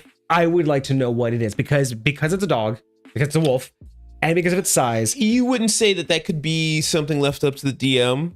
It could, but that's why I'm saying is I think we're doing DMs a favor and a service. Sure. Because we are creating something that this isn't like using Dimension Door. It is doing its own thing. I think we would do DMs a service to indicate the dimensional tear acts like this. Whether it's just a straight doorway, no big deal. Because again, DMs and players can be like, oh, it's a doorway. What if I jump in at the last second? They can play with that stuff. Yeah. But if this is meant to be like Asgardian teleportation, maybe mortals aren't allowed to use that and they can't go through it, so they get shoved out. That's maybe fair. They're just mortals. So when they go through it, or maybe because of the hide, maybe the teleportation, you can imagine it as like a crackling, like, split. And when you go through it, because you don't have the hide this thing does, you're not insulated. You're not protected from whatever dimension you're going through. Yeah, that is the thing. Kurt goes through a crazy weird dimension when he teleports like that. Yeah. So maybe you could even say there's, even without damage, what if if you're riding this thing when it dimension teleports, what if you have to make a DC like 18 dexterity or a DC 18 strength to hold on, and if you let go, you're like lost in that dimension, or Maybe you get kicked out somewhere. You random. remember what the Ragnarok was supposed to say and how it teleports you some random. Maybe you get Maybe lost. That's what happened. Yeah, maybe you get lost in one of those random potential locations. Yeah, so that's where I'm going with this. Is I would like to see some sort of verbiage that just lets me, the DM, know what type of teleportation is this. Is it mortal acceptable? Will it kick them off? Should I be doing damage? Like, should it be a risk to follow this thing into this dimension or not? That's all I'm asking as a DM, because I can come up with a bunch of ideas, yeah. but this feels like it's from somewhere. So I feel like we're doing them a service by giving them as much lore as we can, right? Because this is connected to other things. It's connected to the Aesir. It's connected to the Fenrir. So there's obviously some consistency we want to keep. Sure. And if another one can do the same teleport, we can start tying in all of the ways that they work together. So I would love to see that, because it would give me as a DM more to think about. And I do think this is one of those random situational only moments that there's enough people that are going to be like, it's a giant dog, I want to ride it. Marty says 40-10 necrotic if they don't end the grapple when it teleports. Ooh. Which I kind of get. I'm just curious if they choose not to end the grapple, they'll take the 4d10, but will they go with them? I think so. I think it's the idea is you take 4d10 because you go through the void. Because you're going through with the them. void is a place of non-existence. I thought it would be like the force of it pushing you, of it severing the grapple forcefully. Oh, I mean, I would even say like maybe. Oh, here's fun. Here's something fun. When it teleports, you must make a DC strength or dexterity to hold on. If you fail, you take force damage from the injection and the fall damage. Sure. However you fall. And if you succeed, you take the necrotic damage but go with it. So you're going to take the damage being ejected off of it suddenly, or you're going to take the damage going with it. But I think both should cause damage. Because again, I agree with Marty. That isn't a place that they should be. So they should take damage going through it. But I also think that it should be something that like doesn't want them there. Does this say what the action economy is that Fenrir's taking to use this? It just says dimensional tear, and they're a recharge, so I'm assuming an action. I would also assume an action because it's a recharge. Same thing with ice breath. That's an attack. So I'm assuming that both of these are actual actionable. Like this almost feels like a spell, like Dimension Door, right? Yeah. It definitely feels like it's an action to me. Yeah. Okay. So maybe they just didn't articulate that on any of them. I would definitely have put that in every one of them, because you'll see as an action. It'd just be like, as an action, you can do X, Y, and Z. And now, granted, all of these in stat blocks. Actually, yeah, maybe that's fair. In stat blocks, if you scroll up just a little bit, it'll say actions. Like everything under here is theoretically an action. They'll have a different section for reactions, and they'll have a different section for just actionable items. Okay, I'm here for that. I think that works. So yeah, I would like, yeah. So I definitely think that just having some understanding of what happens when they go through it, just a small sentence that indicates what happens, that's great. I kind of like the idea that they take damage either way. They're either not supposed to be there, so it tries to shove them out, but if they hold on, they're taking damage anyway. But the idea is you wanted to stay with the thing, right? So you got what you wanted, but either way, it's going to hurt. Sure. Because you're not supposed to be there. The whole point is you should be getting, you're getting punished for doing what you're not supposed to be doing. Marty suggests you must make a DC 22 dexterity saving throw. If you fail, take 4d10 force damage and fall damage, and then that just lets the DM decide whatever your fall damage is, yeah. Or you take 4d10 necrotic damage, but go through the portal with the creature if you succeed. 100% I'm okay with that. That sounds great to me, because that's exactly like, that portal doesn't want you. That is not a portal for you. It's literally pushing you off the creature, almost like a car wash. Yeah. And and if you hold on, it's literally like, you really shouldn't have come in here. I try to warn you. Makes me feel like there's like a vacuum, like almost like you'd be on the outside of like an airplane, but it's in the rush, the force. Like you could try and hold on, like it's theoretically possible, but it's gonna be hard. Yes. So okay, I would be totally okay with that, Marty. If that's the verbiage you like, I'm 100% okay with that. I just think that, again, you have a giant dog. If this got popular, there would be enough people trying to get on that. Sure. for one reason or another. Oh, heck yeah. There might just be someone who just doesn't fight it and just Here's the hangs deal. out on it. That, like, for certain characters, like, that's just a standard. Like, I was playing this one artificer that, like, is hunting a bunch of, like, demons and devils, right, down in the Underdark. And every single time she gets into combat, she jumps on like, she's got, like, one of her few spells as an artificer is jump. And so she casts jump and always, like, uses her hammer to just, like, smash down on top of these freaking things. Sometimes it's just how it rolls. Sometimes it's just what you got to do, man. All right, so now we get down to legendary actions, and this is where we're going to end it up. This is where we're going to end it. So legendary actions. Fenrir can take 3 legendary actions, choosing from the options below. Only one legendary option can be used at a time, and only at the end of another creature's turn. Fenrir regains spent legendary actions at the start of its turn. So again, this is only at the end of another creature's turn. It can bite. It can make one of its bite attacks. It has keen gaze. Fenrir makes a perception check.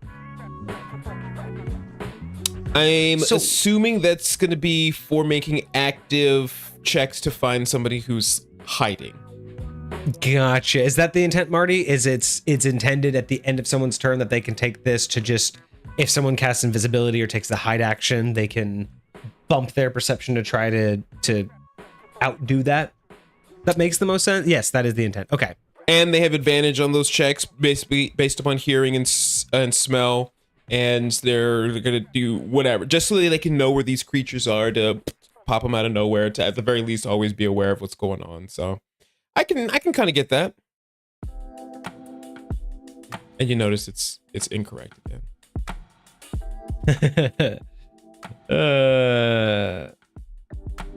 Let's see. Did you add its 2 sites?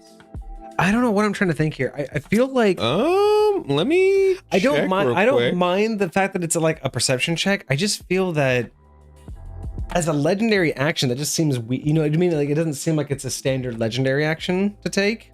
It's not, but you know, I will say the perception checks, depending upon how strict a DM is, sometimes most DMs will be super flexible with making active perception checks on your turn. Like, sometimes they'll charge you an action, sometimes they won't. So like, it's not really used as much on that front. So putting it in here specifically is for those DMs who are like, no, I specifically Going out of my way, because it does have like smell and everything, so it has all the benefits Marty, of I that. don't understand. I apologize. I'm tripping lightweight on that. So he has senses, dark vision and true sight. Dark vision out to 180 feet and true sight out to 60 feet. Oh, okay. That makes sense for the perception checks then. Oh, gotcha. So basically at this point, we're just, it's double checking its surroundings. Is anybody invisible? Is anybody hiding? Sure. Gotcha. Totally makes perfect sense with those sights involved. I don't know how I missed that. I copied this whole thing. All right. So then we have finally dimensional shortcut. It costs 2 actions of its 3. Fenrir can teleport to a spot it can see within 40 feet. It's not very far, especially with how big it is. Each creature within 15 feet of him before he teleports must succeed a DC 22 dexterity saving throw or take 2d10 bludgeoning damage and are knocked prone. So it's basically the opposite of dimensional tear. Dimensional shortcut is a smaller jump, but whoever's currently around him takes the damage. It's almost like that's interesting. It's more like, you guys are hurting me, I'm scared, I'm trying to get out of here, not I'm trying to surprise you guys and blow you up. Which is funny that this is a legendary action, so it's the weaker version. Well, it would make sense. It makes sense because it's not on your turn. You're doing it in reaction to something somebody else is doing. Basically, you just get like additional action economy on other people's turns. But so I think what I would do with this one is, just because we already have a really good like dimensional tear visual, and I feel like, I don't know, 40 feet doesn't really sound like much for this. It sounds almost like it's just like kind of shifting its weight. I think this would sound better if it was more like a leap. Kind of like, I mean, if you think about like, you know, a wolf, being able to like leap and just like, you know, go over like a hedge or a bush or something like that. I kind of feel like I would like the visual more if that's what this was doing. Like, it gets surrounded, so as a reaction it leaps away, and then everybody around Interesting. kind of takes like the as it lunges, it like does that like kick off like a helicopter or whatever. Sure. It has like the wash, so that's what knocks everybody over, is it jumping kind of like pushes the air around, and anybody around it gets knocked down, and then it just leaps over and then lands, because the dimensional tear seems like that's where like you want the magicness to come in, but this feels more like a reaction of what it can do physically. So I think that's the only right. I think I'm just caught up on the visual that we already had dimensional terror. Sure. And this just feels like a weaker, weirder, minimal version. So the reason why I feel like that vibes is only because it's like, all right, I'm gonna use an entire action. I'm gonna be very intentional. I'm gonna tear this thing and I'm gonna boom, plop down. The other one's like, holy crap, I'm backing out. I'm just tear almost something like real quick, like a Scorpion from Mortal Kombat, when he used to be able to go off to the other side. Yeah, kind of like that. And like I'm backpedaling a little bit. I'm trying to get out of here. Like that makes me feel like if I have you on the defensive, you're not going to be at your strongest. Yeah. Like, so I can see like a smaller / weaker version of it. And I especially understand it trying to be defensive at the place that you're currently at and potentially safe at wherever it is that you're going. I definitely agree. I think it should be a little bit further, because if it's really going to be effective, it should be able to go like a decent enough distance. I think like 60 to 90 feet. I think, would be 60 fine. would be fine. I mean, with 120 being the dimensional tear, I'm okay with that. And that's why I just think, just changing it to jump could also make the distance sound better too. Because really, again, you're just defensively jumping out of being I think the only surrounded. struggle with that is if there's anything that would, geographically prevent that from occurring, then they're kind of stuck. And so like, I get wanting to play into the ability to teleport and the ability to like move between dimensions.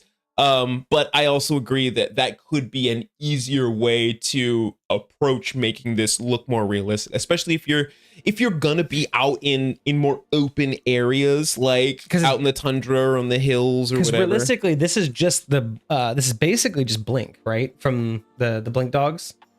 Lightweight. This is basically just their blink ability. Within a certain distance, they can just go there. Sure, instead. without the damage, yeah. Yeah. So. Yeah, I don't know. I think I'd like to just change it because it's also, I don't mind just leaning a little bit more into it being physical. And sure. So it having that. I see what you're saying though. If it's in a cave, it can't really like jump up, but it can still jump over. Yeah. So there's a whole, a variety of ways you can approach it. So I don't mind it. I think it could go longer. I think we're both in agreement. At least 60 feet for sure. Yeah. I think 90 feet would probably be pushing it. Any further than 90 feet would kind of diminish from dimensional terror. Agreed. So you want them to be different. I would probably just say I like the sound of it just being a jump better, but I agree with Kage. It's not off-brand. Sure. So it's personal preference at that point. But I don't dislike it. I kind of like that it basically is a defensive version of dimensional tear. For clarification purposes, do they take half damage and are not knocked prone on a success? Because the way this reads, it makes it sound like they take no damage on a success. Each creature within 15 feet must succeed a saving throw or take the bludgeoning damage and knocked prone. Usually they take no damage. Yeah, it's they take no damage. Okay. Cool. Because it's not targeting them. It's like you either get affected by it or you don't. Sure. To me, it felt more like a little AOE deal. So like you take damage regardless. Just are you gonna take all of it? But I get that too. Yeah, I get that too. Okay. So I'm really curious what you guys think. I like this. It is interesting. I like it a lot. Love the bleed mechanics. Yeah, those are definitely my favorite. It's gonna get some points for that.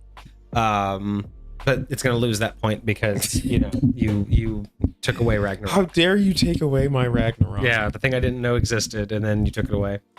So no, this is phenomenal. I really like this. This feels a lot more. This feels a lot closer to the way I would. This is a lot closer to the way I imagine I would build my creatures if High Point was in 5th edition. I feel that. I 100% get that. This is the this has all the hallmarks of what I do with them in a way that represents it in 5th edition. But this is much more like how I look at a creature all the way around and try to figure some things out. So it's leaning a lot more into something that I would like. There are a couple things that I would like to change about it, but most of those are personal preference. I think it does really well. But I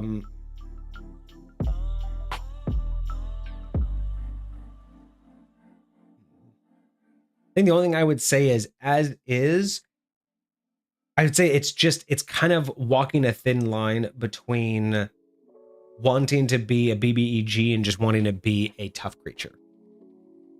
Interesting. Like, it's amazing, but I don't know if I would just throw this at my party. But I don't know if this is enough to be like, this is the Fenrir. How do you feel about this? Would you say the same thing about a Tarask? What do you mean? About the Tarask being close to a BBEG. You're not going to just throw this at a party. Yeah, that's much more closer to a BBEG. Okay. This is, what I mean by that is, like, this build sounds phenomenal. It's more than just you're walking through the tundra and I'm just going to have this thing, Sure. ambush you for no reason. That's not what this is. But it's almost not enough for me to say, like, oh, Fenrir, like, this is the legendary creature. This is what you're fighting. It's like, I read this and I'm like, there's more than one of these, but this isn't common. Sure. This isn't the only one, but you have to go searching for it. That's the level of where I'm at with this. And I feel like it deserves to be more than that. I feel like this deserves to be, like, much more rare. And so I think that's where the Ragnarok upgrade. So you feel like it should be the more powerful version we've suggested, like the named version, this is Fenrir. Yes, I think creature. It should be. I would like to see it more closer to being Fenrir, with the increase to Ragnarok, with the increase to the damages, the improved bleed mechanic that we were talking about. Basically, just take all the things that we suggested that gave it a little bit more, because none of it's wrong, none of it's misbalanced, none of it doesn't make sense. It's all it all flows. I just think it's not powerful enough to wow me as this legendary, mysterious creature, but it's just too powerful to just be a creature you're going to come across. As a DM, I'm stuck in this position of, it feels like I'm forced to give this to my players as like a wanted poster, and they have to choose to go after it. It's not enough for it to be a reason that I would force them to do. You would make a part of whatever it is that they got going on. Yeah, but I'm not going to build a whole story around this build. Right. But I'm also not going to throw this as a random encounter. They have to want it. But if it was a little bit stronger, this would be like, again, like, you're going to go after the BBEG and this is like its pet. Right. It's not that powerful yet, right? It's not powerful enough to be the BBEG's pet right now. Maybe 2 of these, maybe 3 of these could be a very 20th level epic battle before the BBEG. But then again, it doesn't feel very special that there's multiples. Like, it feels like there could be, but they'd be very rare. Yeah. And again, that would have to be very shoehorned. I feel like if it was just a little bit more powerful, if it really was the taking this out was the equivalent of not taking it out, like, you know what I mean? Like, you have to do the good deed. Yeah. It makes me feel like I'd be much more inclined to actually write this into a story. Okay. And not need anything else. Like, it itself could be its own story. Right now, it's a good add-on to a BBEG. Like, it's a good little minion, but it's not a standalone minion, and it's not a standalone bad guy. It needs someone else to own it. Gotcha. And I would like to see it standalone. Maybe that's the better way to put it. Okay. I feel that. Hopefully that makes sense to you, Marty. I feel that. Again, it's not bad. I think it could be a standalone, but right now I feel like it needs to, again, be a pet. It needs to be a guardian. It's not enough to be alone, but I would want it to be. I feel like it deserves to be alone. So I hope that makes sense for you. Let's see. Didn't give it a BBEG. Didn't give it the BBE treatment. That's totally fine though. Doesn't have to. Again, these are just my personal opinions. So I have a slight spectacle aspect. I was thinking of adding it as long as a point doesn't get deducted from it. Oh, okay. He said what?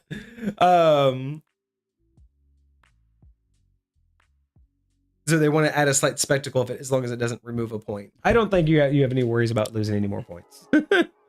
Just make him rate it before you tell us. Right. No, it's really good. I think it's really good. So other than Ragnarok, other than maybe 1 or 2 extra immunities and some extra damage. Well, not really the extra damage, it was the bleed mechanic. It was really just nailing down the bleed mechanic. All the damage was good. It was the bleed mechanic, the damage, maybe a couple extra immunities, and my personal change up of how I would do the final dimension shortcut. So no, it's pretty strong.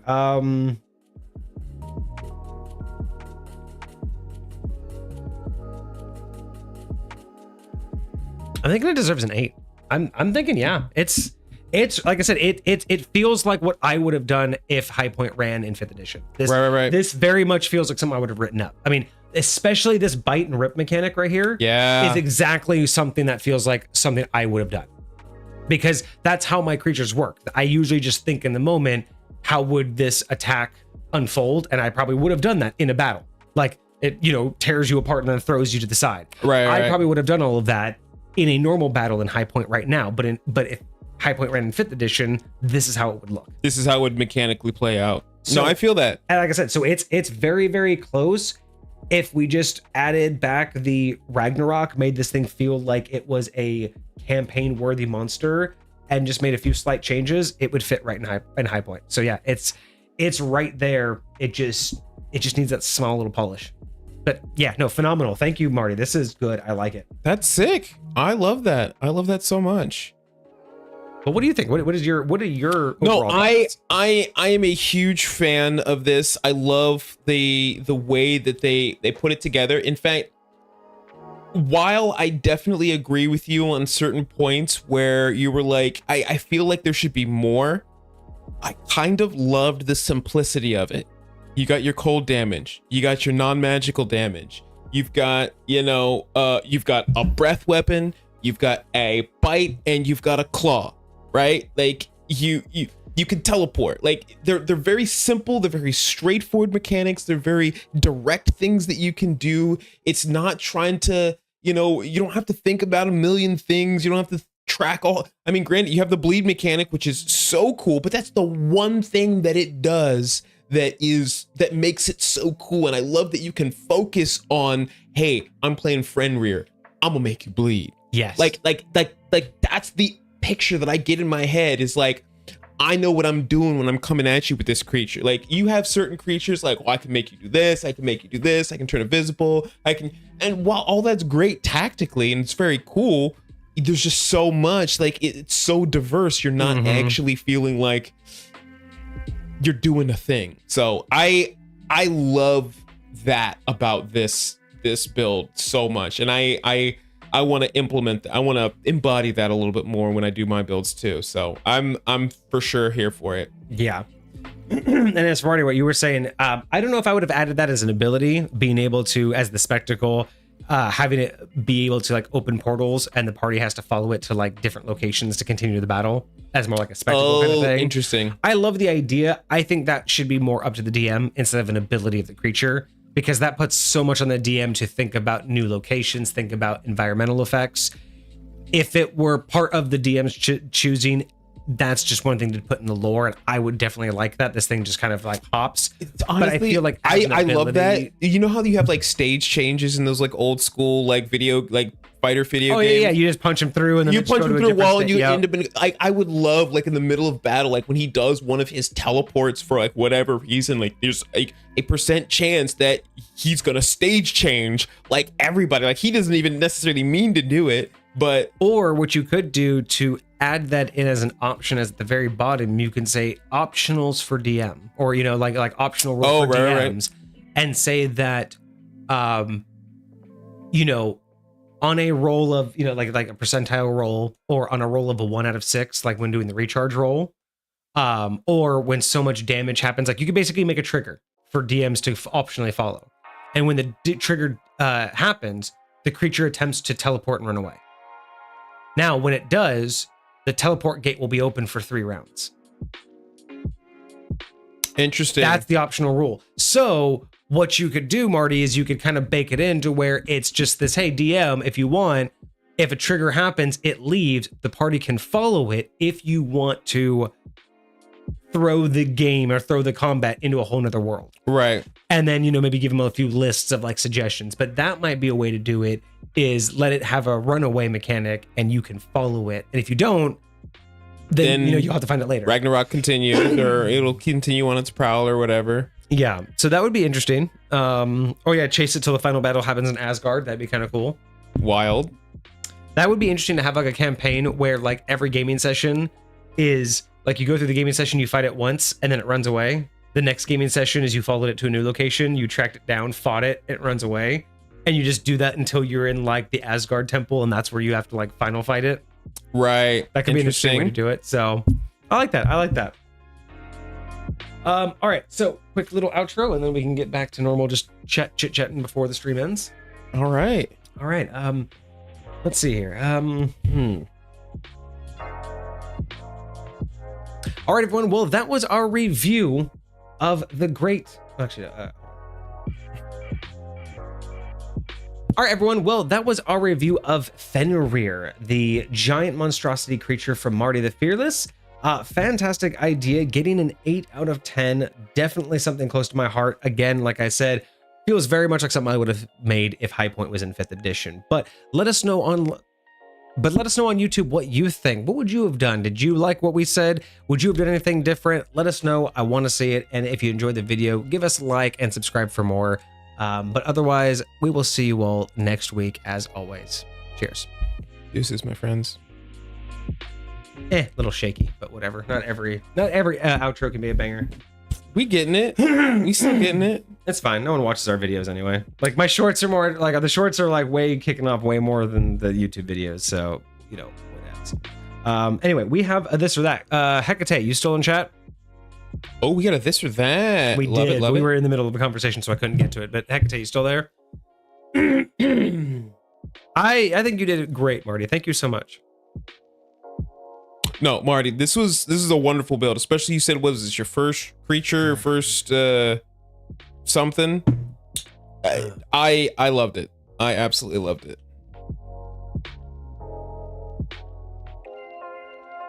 All right, I'll see if Hecate is still here so we can do their this or that. I don't want to do it while they're not around. Fair enough. Fair enough. All right. But no, I was very pleased with that one. I wasn't exactly sure I was gonna go, but being connected to the Aesir and that race and how well that one went, like I was very positively optimistic about it. So no, I'm excited. So I'm interested to see what their other, what do we call them, sister races are gonna look like. Yes. And see how that is gonna actually flow into the kind of world / lore that they're building. But no, that's very cool. Mm-hmm. And Marty, don't worry, like you don't need this to be the BBEG. We say that in the sense of like calling it more like a plot device, right? It doesn't have to be the final battle, but making it part of a reason to go after that other than just treasure or notoriety, right? Like, yeah, stopping it before you have to go fight the real BBEG. Like, you can even have this as one of those things where, hey guys, you're going after the BBEG, you're going after, the paladin's father or the warlock's patron or the rogue's, abusive step parent or whatever. Sure. Whatever the BBG is, what if halfway through the campaign you want to spice it up and you say, hey, you've just gotten word the BBEG has let this loose. So before you continue side quest, you have to go stop this thing. Like, it doesn't have to be the final. It just, it could be the BBEG's pet or guardian, right? It's one of those things where I wouldn't worry too much if you're like trying to make this thing like the end all be all. I just feel like I said, the best way I could put it is, as of right now, it doesn't feel like something I would just ambush the party with for a fun encounter, but it's not enough to be by itself. It kind of needs something to kind of way I look at it is this something I could use for the final fight in a one shot, right? Like, this is the thing that your one shot was building up to. Like, there's enough behind this thing for there to be a reason for an entire one shot to occur, right? Like if a dragon was terrorizing a town, I feel like that is, you know, it's not going to be just any regular dragon. Like, it's but it doesn't have to be like BBEG world ending dragon, but it is enough for it's that gonna be one shot to be the focus. Yeah, a scary thing, something scary enough for people to send somebody after it. So I totally get that. Oh, and this is supposed to be the BBEG of the campaign setting. So then, yeah, you need to bring back that Ragnarok, because I love the idea of ending on that bittersweet note that winning the game didn't mean surviving. Sometimes, like, I mean, what was that video game that was really popular for that recently in the last like 10 years? It's a really weird name. It's the robot one. Borderlands? No, Nier. Nier? Is it Nier, like Nier Ultima or whatever? I've never heard of this game. Is that what it was called? I don't know. It was the one where basically like everybody's a robot, and then at the end of the game you kind of find out like essentially the story was all for nothing, and you have an option to like give it all up to help out future people. So it's kind of like it's the bittersweet of you have to you literally have to give up all of everything you worked for. Nier Automata. That's the one. Nier Automata. That's interesting. Okay. So I feel like, you know, that's sometimes a more unique ending where you give them something. I mean, Cyberpunk is also an idea of bittersweet, right? Like the whole game, you're trying not to die, and at the end you're actually potentially have a choice of still dying as part of the good ending. And it's like, wait, what? Like that's not supposed to be the good ending, but again, what is good? Like sometimes just knowing that the world will live on because of you is the good ending, even if you don't get to see. It kind of reminds me of a lot of the choices that you're made to make in I really loved this series, Mass Effect. Yeah, because you made a lot of influential decisions in that game. But yeah, no, I for sure agree with that. I have another idea, but we want to get to Hecate's this or that because Hecate is here. So this or that from Hecate, Twilight or Primeval?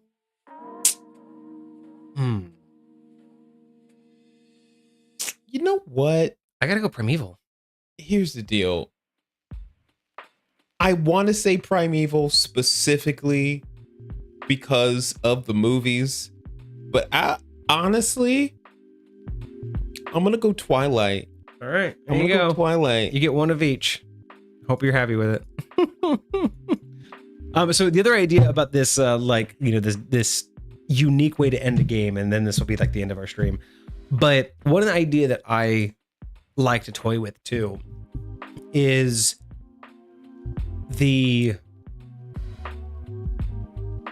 don't want to call it the unwinnable ending to a story, but it's the ending that is truly like the flip of a coin, where if you flip the coin, one side looks like the victory, like one side you accomplished everything, you did the goal, but the other side of the coin does not look like a victory. And this is very akin to, say, you have the BBEG, or you have something that the party is adamant against, they're fighting for or fighting against, they're trying to undo, and they get to that crux in the ending where it looks like they're going to succeed, only to find out that the thing that they're trying to stop isn't just like, not the cliche, it's inevitable, sure, but the idea that it's required. Like, imagine this idea that without this, there could be nothing.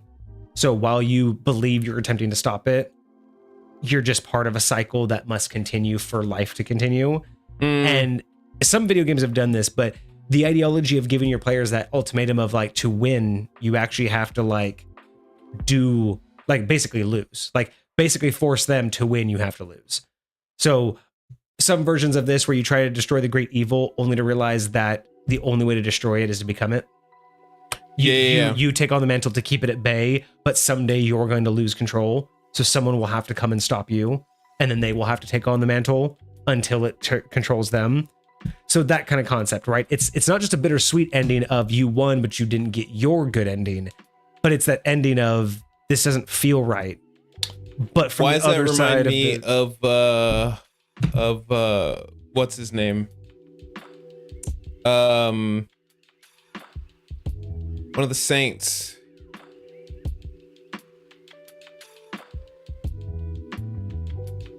The one that was like, I'm going to do the thing you want me to do, but I'm not going to do it because you want me to do it. I'm going to do it because fuck you. That's why. Yeah. Oh, yeah. So basically how Crowley got his power. Yes. Like when he finally accepted his mantle, because he snapped and he didn't want to do what you wanted him to do, but He's like, it was you want me also, to do he it? became, yeah, it was just it was the accumulation of just everything. But yes, very, very similar. So that's also a good way to end campaigns that are unique, is like make them take the mantle that they so hated. Or there's a good Doctor Who episode that did this. It was the Fires of Pompeii.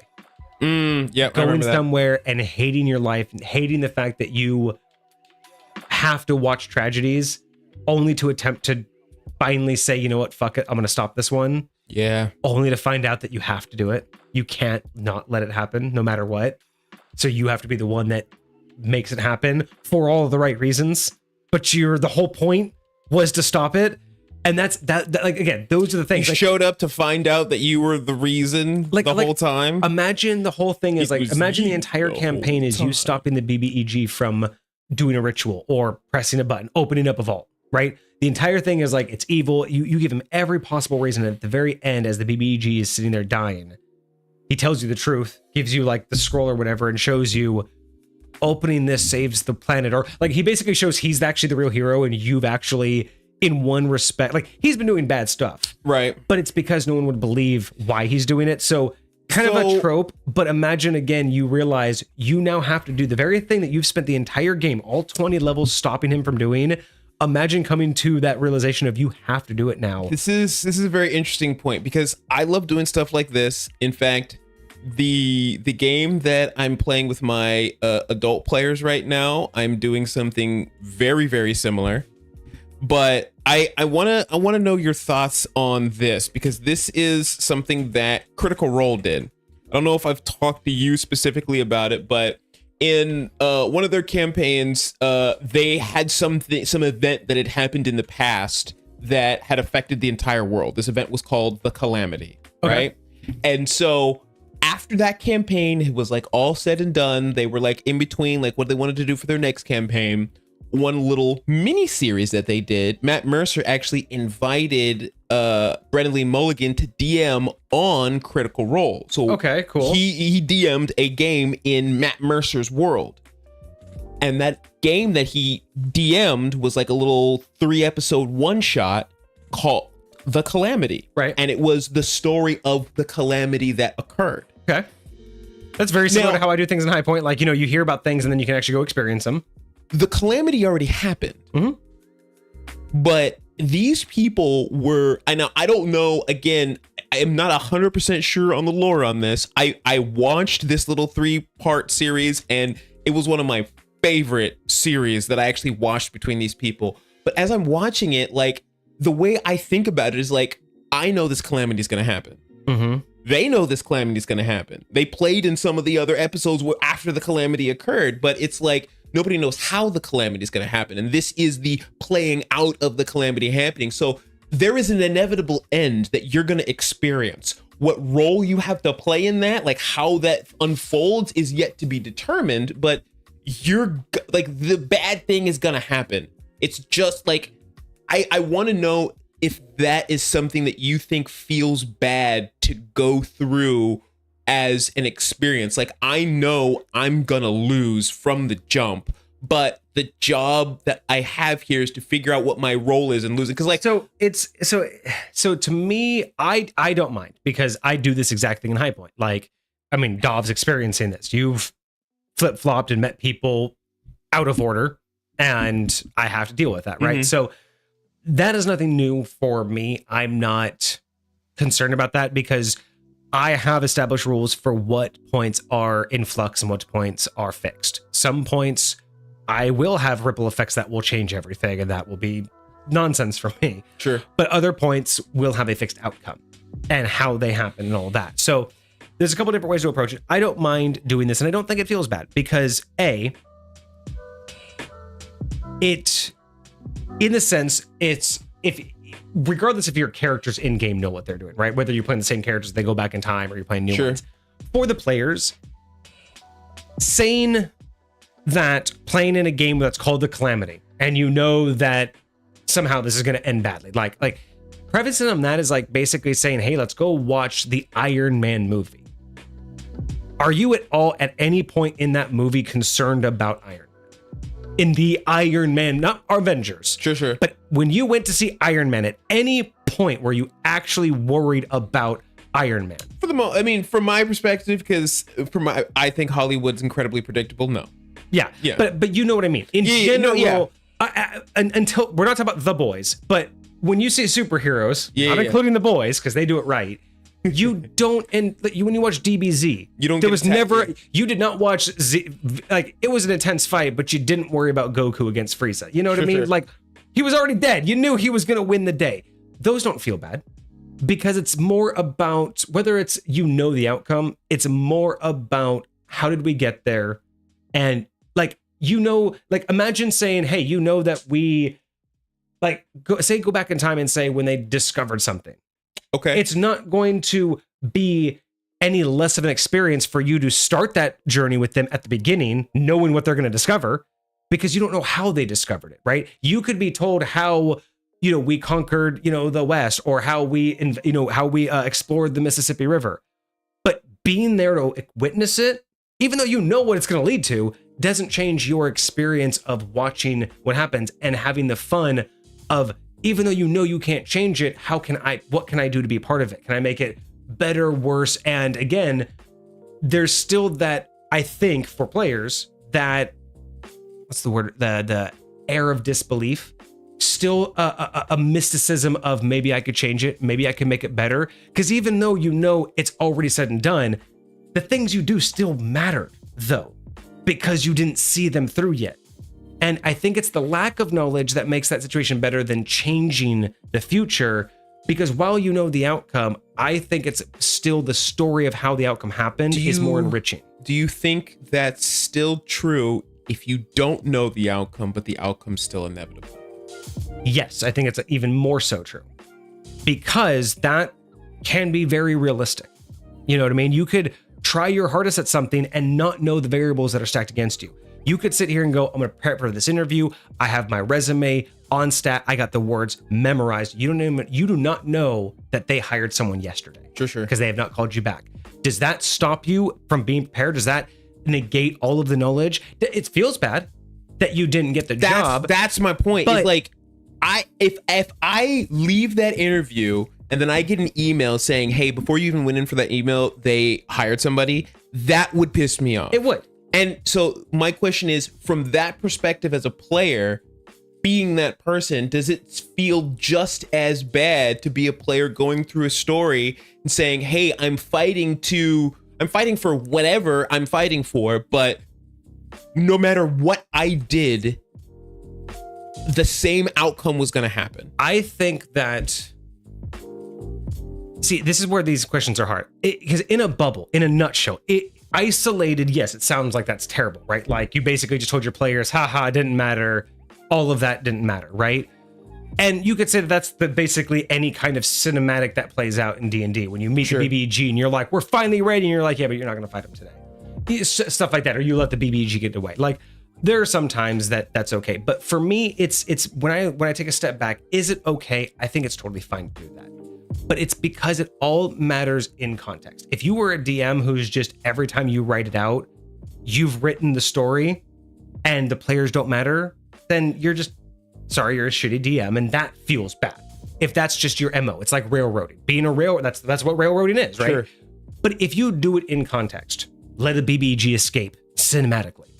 You knew you weren't going to let them die in that scene, but that doesn't stop them from experiencing the battle, seeing how their powers worked.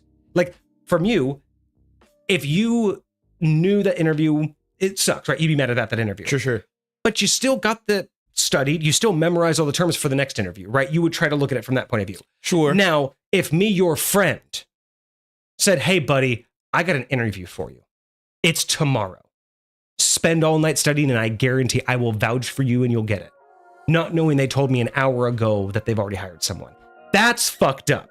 That's the DM that was being. And that's where it being is, in a nutshell, it's fucked up because if you think about me as a friend giving you an interview that I know you're not going to get, but letting you go with all of this, oh, I have a chance. That's what I mean is that is fucked up. But knowing there's a grander purpose, knowing that, hey, I want to introduce you to the BBEG, let you see some of his powers, then he's going to go away. I already know that. But that's not what the goal is. See, while you think you could beat him, the goal was to teach you something. So that's where I'm okay with it. I hear what you're saying. It almost feels like you're talking about it on a slightly smaller scale, like an encounter with the BBEG before the end of the campaign. I'm more talking about the entire campaign is leading up to a point that you can't stop. Like, and I get you. And again, this is why I use that exact situation though, right? Because let's say I'm doing that in High Point. Like, if you're just doing that as a DM, like in your one shots, if you're all your one shots you prep, like me giving you an interview as your friend, that's why those are the same thing to me. But if me, when I apply that, like let's say I'm going to run you through a situation and I kind of already know what happened in the past, but you don't.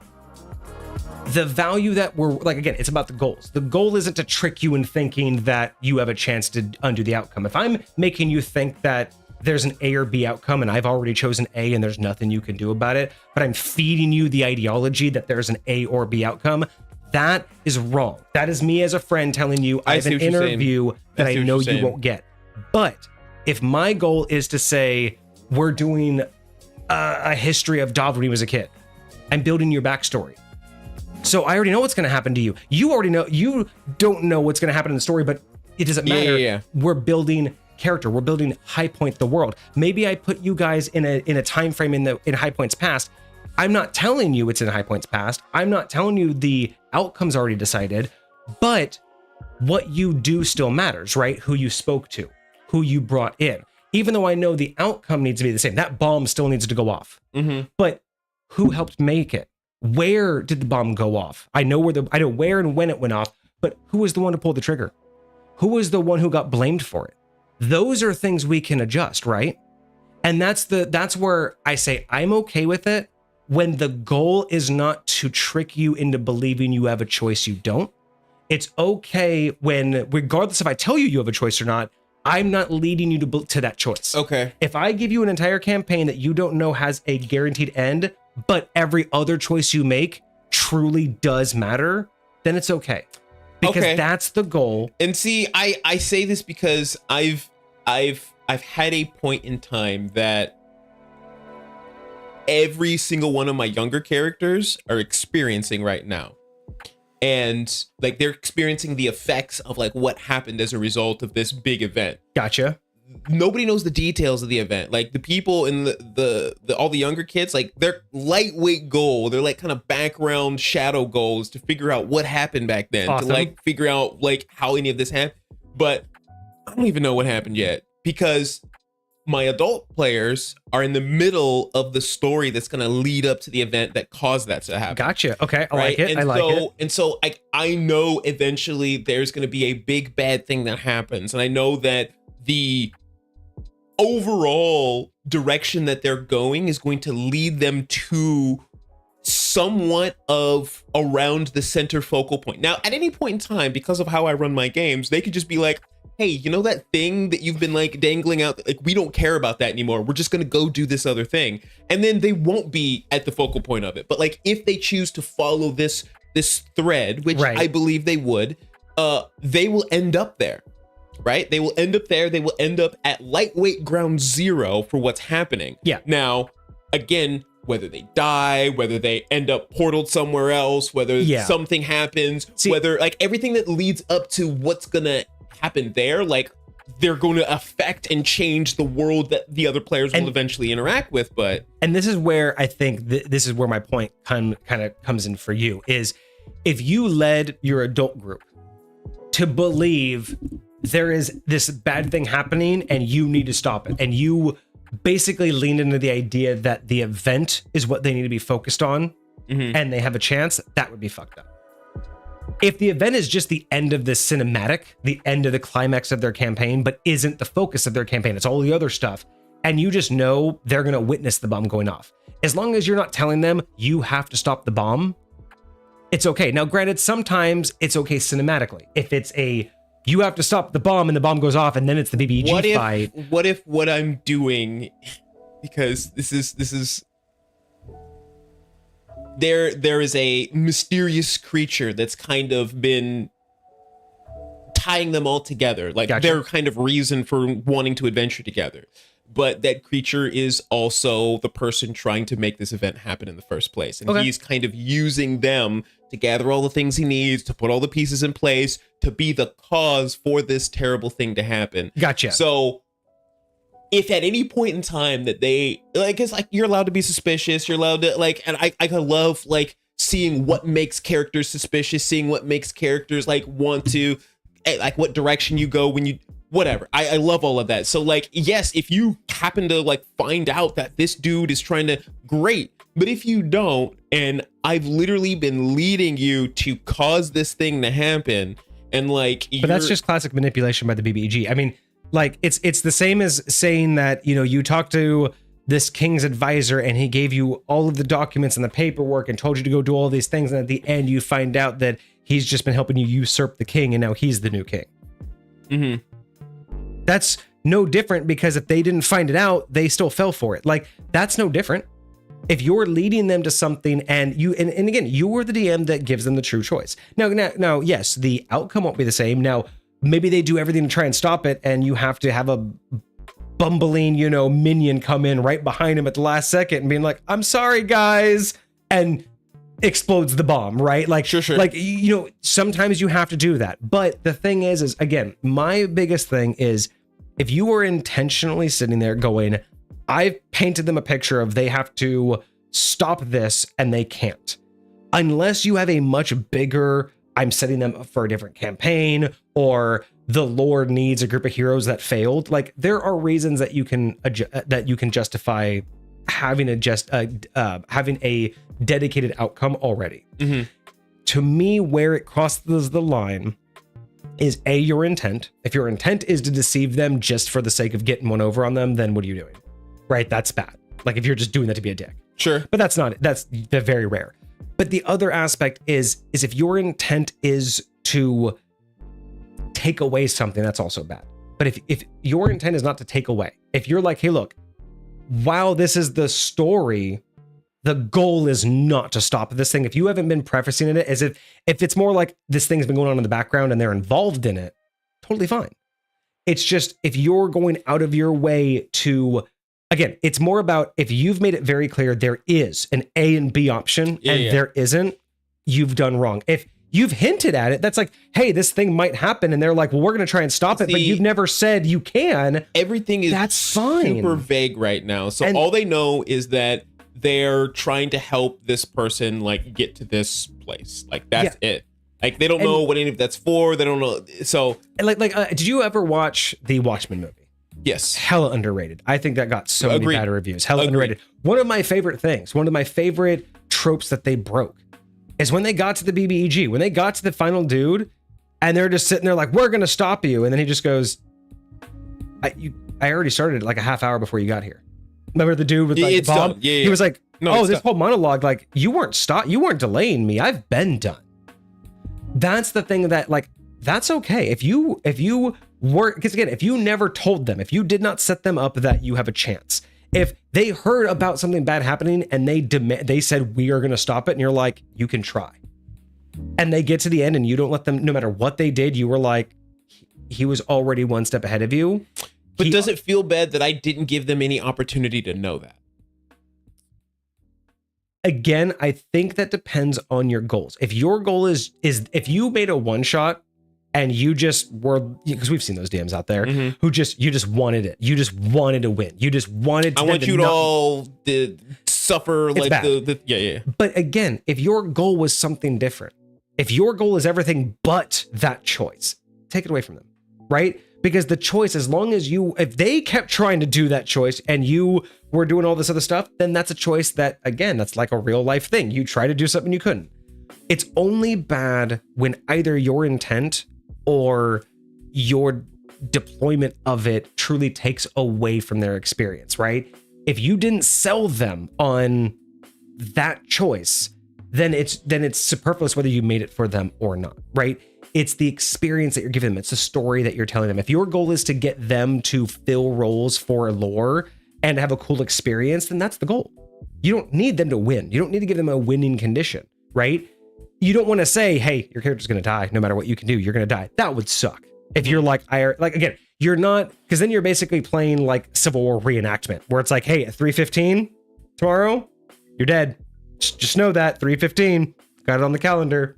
BBG is going to come out, power word kill. Oh, don't worry, you'll be at 80 points of health. I will make sure of that. That feels bad. Sure. But when you know that these heroes didn't succeed, that's still a story that needs to be told. I mean, the Greek epics don't always end well, but it's about the story that's told, not the success.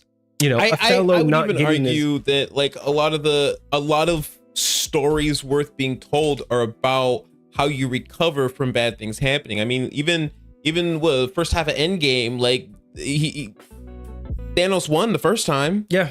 Right. They had to like go back and like, retroactively try and like, it's, so I get it. I just overall, I don't think you're doing anything wrong. I guess my biggest thing is it will feel bad if at the end they feel that you took away something. And we talk about this player agency. Yeah. If they go to the end and go, that was a cool story and everything made sense, then no one's going to be mad. But if it feels like if they truly believe they had a chance at something and at the end, then they realize, oh, there was no chance, then you did something wrong. Because you let them focus far too much and you gave them the knowledge, or you made them believe they had that choice.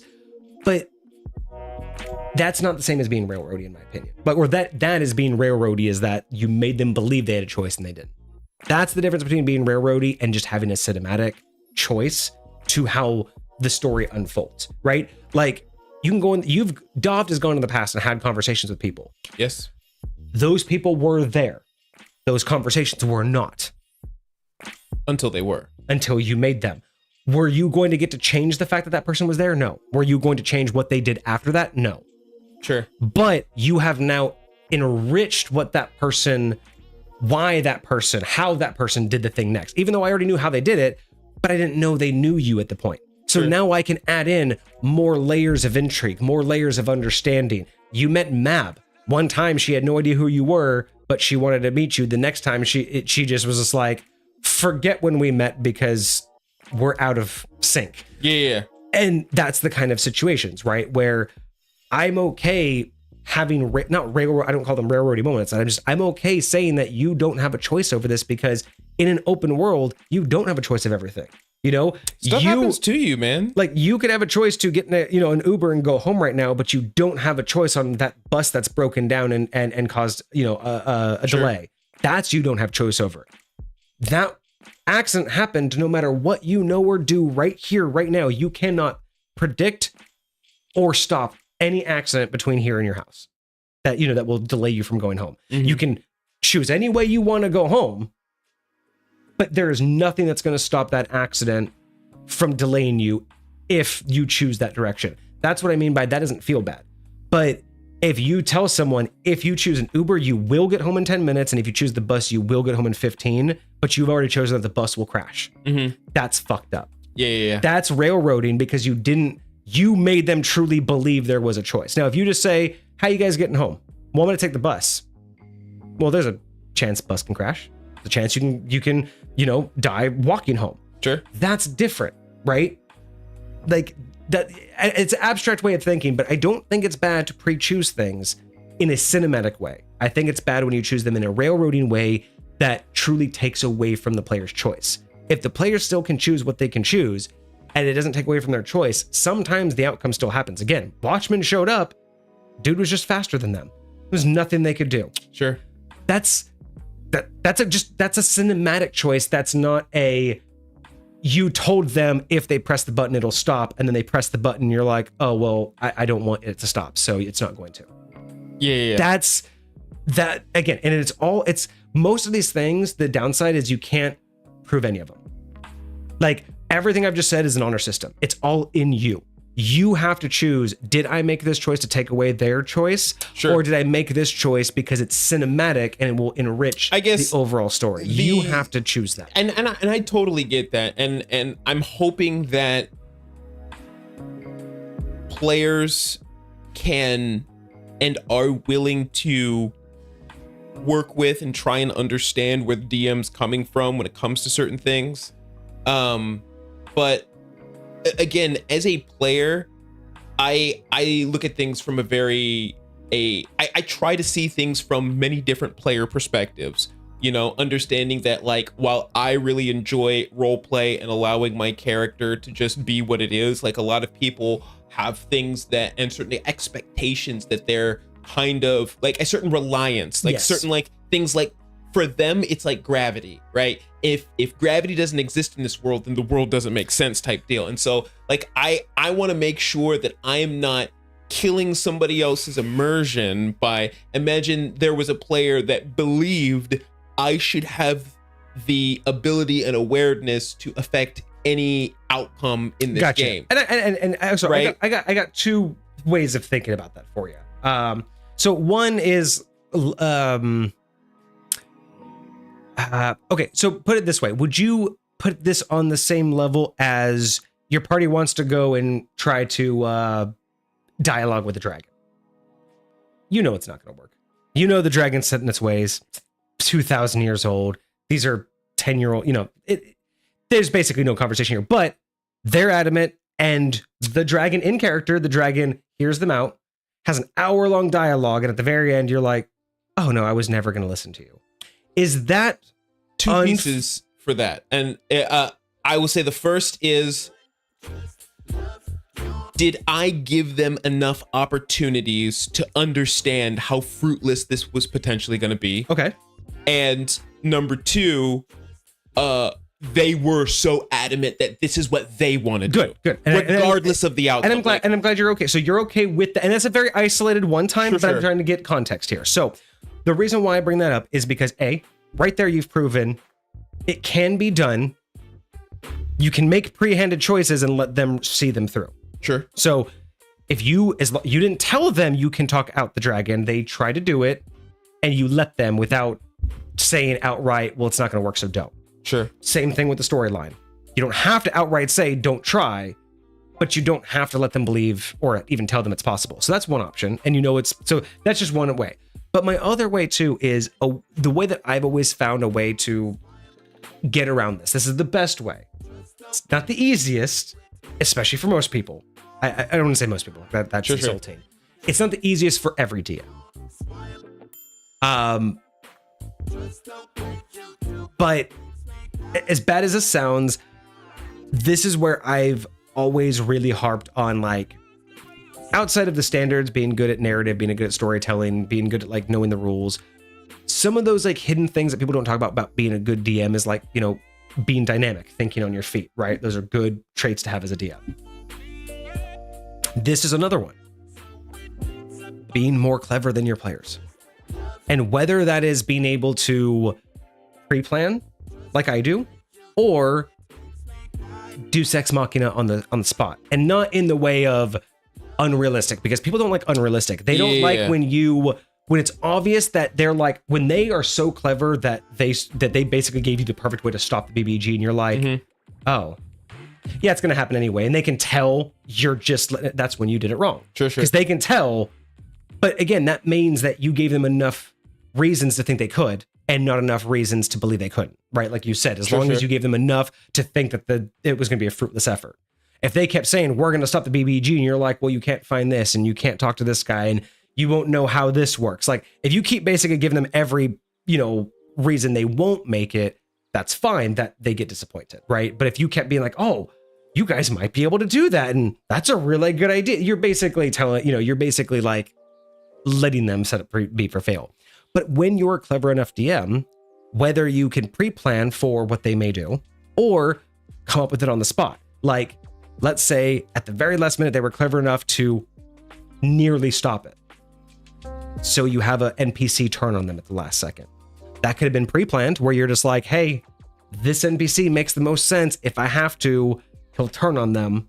Or in the moment, you're like, shit, this wasn't supposed to happen. You know, he did disappear the other night. He got talked to and bought off by the, sorry, he turned on you guys. That's two types of NPCs. Now, one's a little bit Deus Ex Machina, a little bit, Sure. I'm forcing my hand here, but I'm okay with that when it doesn't feel like when you're, and that's why I say clever. Because even though it is a Deus Ex Machina, you're just saying it because you're the DM. If you can do it in a clever enough way that does not hurt anyone, that literally makes the story enriched, as long as it makes sense. I'll say I did that at a certain point. There were these two characters that were that ended up tricking the players and like betraying them halfway through a mission that they were supposed to be helping out with. Gotcha. And they tried to steal something from one of the party members, failed, and then they were like, screw this, we're running away, because these were somewhat bigger NPCs, you know, but they were for sure outnumbered. They thought they were gonna get in, do the thing, and then dip out, right? And so the players practically would have been able to run them down and detain them, hold them, interview them. For sure. I was not ready for that to happen. Okay. I was not ready for that to happen. So I was like, these guys get away. Like in my head, before anything actually happens, I was like, these guys got to get away. But like, I don't want to do that in a way that it's just like, no, they're gone. Like whatever you say, it's not going to work. But I want it. And so the thing that I implored to do this, it was definitely Deus Ex Machina, kind of, and it was definitely something that I came up with on the freaking spot. Like it didn't exist in my realm, but now that I did it, I have to create a whole ecosystem for it because it's a real thing. Right. But I was like, these guys got to get away. And so I tried it once and I tried it small, but the technique that I use is like, it's got to cost you something. It's got to cost the person trying to get away something. Yep. I want the players to feel like they were scary to these people and feel like they did something that like made them like trip backwards and like fall backwards, and like kind of like the Fenrir, like using the escape teleport instead of the other teleport. It makes it feel like, all right, I'm running away. So they were thugs. They had tattoos. It was part of the character description. I said that this character, he pulls out one of his daggers and he stabs one of the tattoos on his arms, and like the blood kind of soaks into the tattoo. It glows, and he casts a Misty Step on himself because he's not a caster. He doesn't have spells or anything like that. So he destroyed a tattoo that's on his body. He can no longer use it anymore. Like, he used up space, blah, blah, blah, whatever. Still caught up to him. I was like, fuck you guys. How am I? So then he got together with his other partner. The other partner's like a bigger brute, doesn't wear a shirt, anything like that. There's a much bigger chest tattoo that he had right here. He stabs this one, and it's a dimension door. It's a bigger, more powerful, that type deal. So like, I wanted them to get away. I wanted to make sure that that was a thing that was able to happen. Again, that is totally fine, because that doesn't feel like we catch up to them. Oh, you trip and fall, and they get away. Like, you're not doing the thing where it makes them feel like they're not in control of their characters anymore, or able to do the things their characters can do. That's, to me, that was totally fine. And again, being the DM that you are, will go ahead and show off that there is some consistency there, whether it's like a one-off and they can do it, but like, that's just a thing, right? And that's where I prefer to do it as a DM, right? Whenever I'm going to shoehorn something in or make something feel more, again, for the cinematic purposes, because again, I admit that as open world and as much as my players control everything, there are, again, fixed points in time. There are certain things that I know as a storyteller are just going to be better. I'm sorry, my players know their characters, my players know what they want to do, but I'm the storyteller here. And I hate to say it, I'm the better storyteller than my players are. But in my realm, I should say. You can't be a better storyteller when you don't know the story. Like, yes. Like, I truly, it's like, if you do this thing right now, okay, you get to the end and it's done. Story over. Yeah, it's not what you want out of the story. You want a challenge to get to where it is that you're trying to go. And I'm trying to help provide that challenge for you. And kind of like your situation, I understand that, because while I want my players to feel like everything and anything they do is doable, and 99.9% it is, right? Like, you've seen this. I very rarely hold my punches or not let my players do something that they really want. But in situations like what you were talking about, where I recognize that it is just going to be a better story that this person gets away than you interrogating them right now, I will make sure that that getaway doesn't feel bad. That feels good and cinematic and feels like, that there was effort put in. But I will never just let them get away. There will always be a method that makes sense, that's, justifiable. But these are also the times that I go one step further, because these don't happen very often. I also typically like to take these moments, the railroady moments, if you will, or the cinematic moments, and instead of just doing something to make the NPC or my narrative sound really cool, I also do my best to ensure that I utilize things that I believe will either inspire the players or will basically just that will inspire them. Either to try to do something similar, like to get to that level, or to think about what else can be done. Like, I love the idea. I don't like just saying they get away, but like what you did, showing off that, hey guys, like that would have been a moment that I would have done the same thing. I love when I can finally show off that I have magic tattoos. Sure. But I don't just randomly show them off. I wait for a good moment. That would have been a perfect moment to show off, like, oh yeah, by the way, magic tattoos exist in my world, because that's cool. And it's a thing where now it's not just that, yeah, it feels bad they got away, but guess what? You just learned something. Yeah. You just walked away with knowledge. And if any of my players have been like, what kind of tattoos were though? Have I seen tattoos like that before? Do I know where I could get one? Like if we had any like rogues or any, like, I would totally be down for that. And I will say, kind of along the lines of what you just mentioned a second ago, I also want to make the players feel like they earned something, or that they have a reason to like go after them. It's like not necessarily the end. Like it just so happened that one of my player characters is a barbarian, and one of the people that betrayed them was also a barbarian, right? Different races, whatever, but like his backstory was that he comes from like this tribe of a bunch of different barbarians that are all over the place, and they had this huge rebellion that went on. And so this dude, as he was like leaving, as he was like walking through the dimension door, he said like the quotation, the line of the opposing side in the rebellion that he was against. And so it was almost like he was taunting him. It was like, like, I want you to know that there's something here, that there's content here, that there's that if you follow this thread, you're gonna find something. It's the breadcrumb. It's the enticement to get them to, and that's to and look again, further. it's hopefully like, because if you were to just kill that thread right then and there, then what else is there to do? Exactly. Right? You're gonna interrogate him, like he's gonna either crack or he's not gonna crack. You're like, oh, I should totally be able to make him crack. And that's the idea. And I'm like, and this is where I say that as DMs, you have to be confident that you're the better storyteller. I don't mean better as in how to tell a story better than the individuals in the room, but you're the better storyteller because it's your story, right? You're in control of it. And so in those situations, I've learned that like when people get captured, if you have someone who has a certain breaking point and you just know for a fact, I'm like, sorry guys, based on the lore, you don't have what it takes to crack this guy.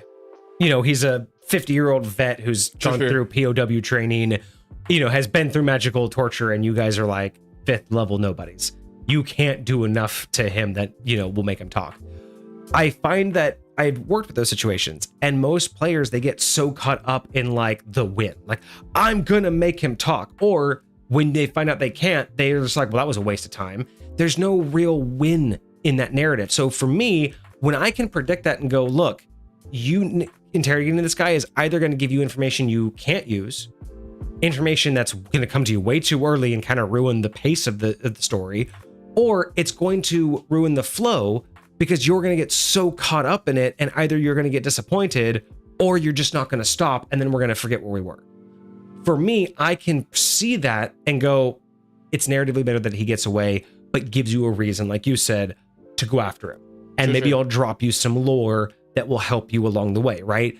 Like, for instance, if you remember when you were with the Faction 5 and you had that moment when you all went there to the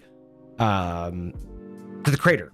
Yep. Then you were doing some investigation. You found the one dude who was like taking something out of the crater and running away, so you chased him. you guys almost caught up to him. You basically grabbed him. You tackled him. He got away. You guys remember how? Yeah. The chicken spell. But yep. So, I kind of needed him to get away because he was leading you somewhere. But there was also a chance he would actually get away. But if he had gotten away right then and there, because it wouldn't have been good to storytell that you caught him. Plus, sure. I didn't want you guys to get a hold of that item just yet. Because he also didn't have any information.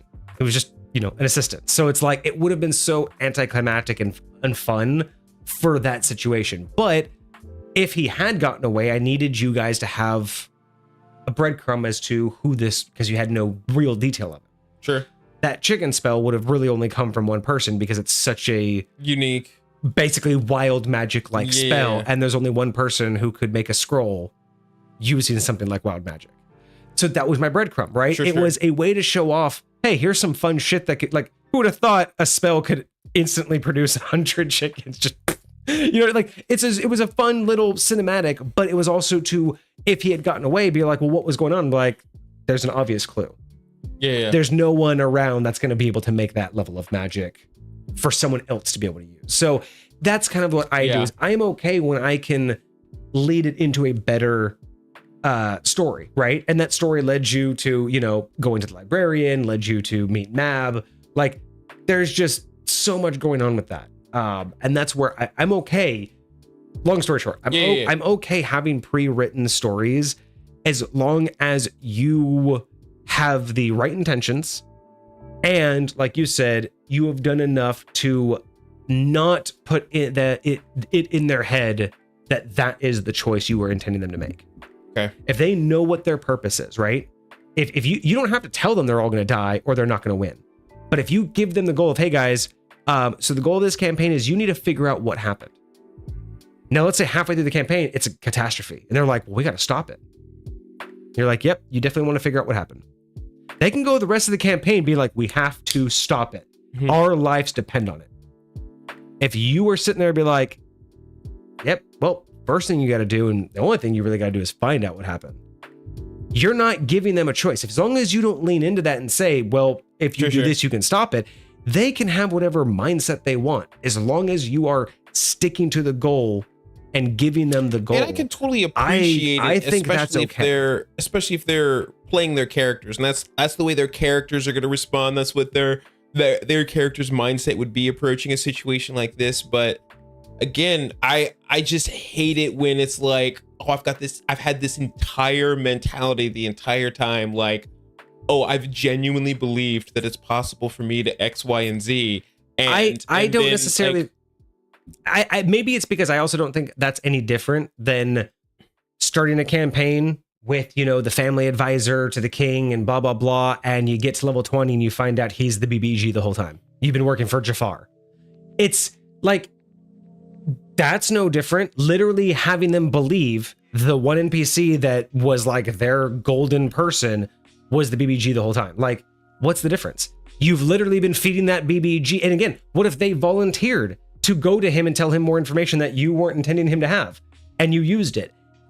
To me, there's not a big difference. There is, I will but say, it's not a huge difference. For me, if I'm going to do that, I'm at the very least going to leave some breadcrumbs, and every once in a while hint at one of those breadcrumbs that could be the case. And if I feel like it does feel bad if you never do that, if there was never any signs, if it was like literally you take the most innocent person and you plant a seed in their backstory that just says, oh, by the way, they've had this latent evilness in them the whole time, and now, by the way. Yeah, and again, it all depends upon like how you do it, right? If you just do it in such a way where it's obvious that they were never gonna find out, right? Like if you just basically played it to where it's like, this doesn't make any sense, and you just doing it because, oh, I just wanted to do it this way, that feels bad, right?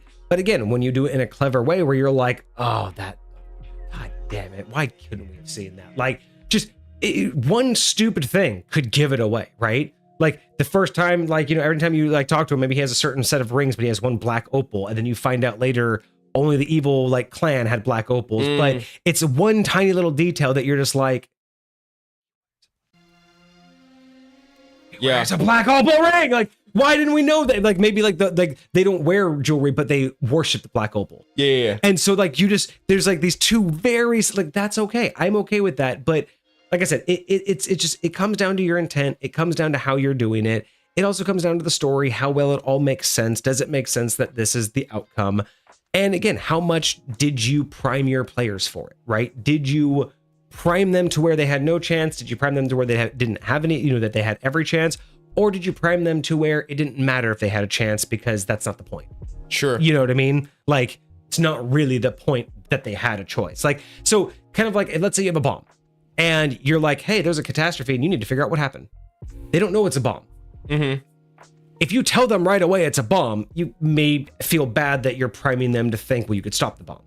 If you don't tell them to the very end and then be like, you don't know how it's made, you don't know what it is, it's too late. That feels okay because they didn't have that knowledge. So I think what maybe you're getting caught up on, or I may be wrong here, but maybe it's the expectation of how much knowledge they will have about all of it is how much they'll feel bad because you have all the knowledge right now. It feels like if I told them, hey, there's a catastrophe that's going to happen, and I don't tell them that's a bomb, and they get all the way up to it, and they're like, how come we weren't led towards anything that indicated to us that it was a bomb? I would say that that's a valid question, but I would say that would come up if they were led to believe that was the mission. And that's where I believe it all comes down to how you portray it. If you did not ever give them a point of view of you need to stop it, if your whole point of, hey, this is what your goal is, and they look over here like, this is what we have to do, and you're like, so we're doing this over here, and they get disappointed in this, that's not your problem.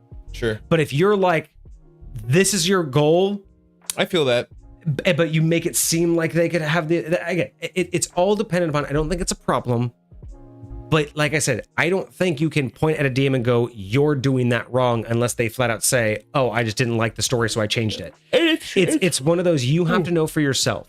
If you're making the decision to say the story will end this way, you can only decide, is everything I'm doing justifying that end, or am I just setting my players up for failure? I guess my main concern is the wrong word, but my main thought process is I understand that there are, and I'll say common because I feel like there's a certain culture that we've developed in this TTRPG space that certain people have when they're walking into these spaces, and not all of them are the same, right? It varies. There's some people who are the rules lawyer side of the culture that feels like everything is going to be exactly by the book, and then there's the rule of cool side where it's like, come on, man, I should be able to do whatever I want, man.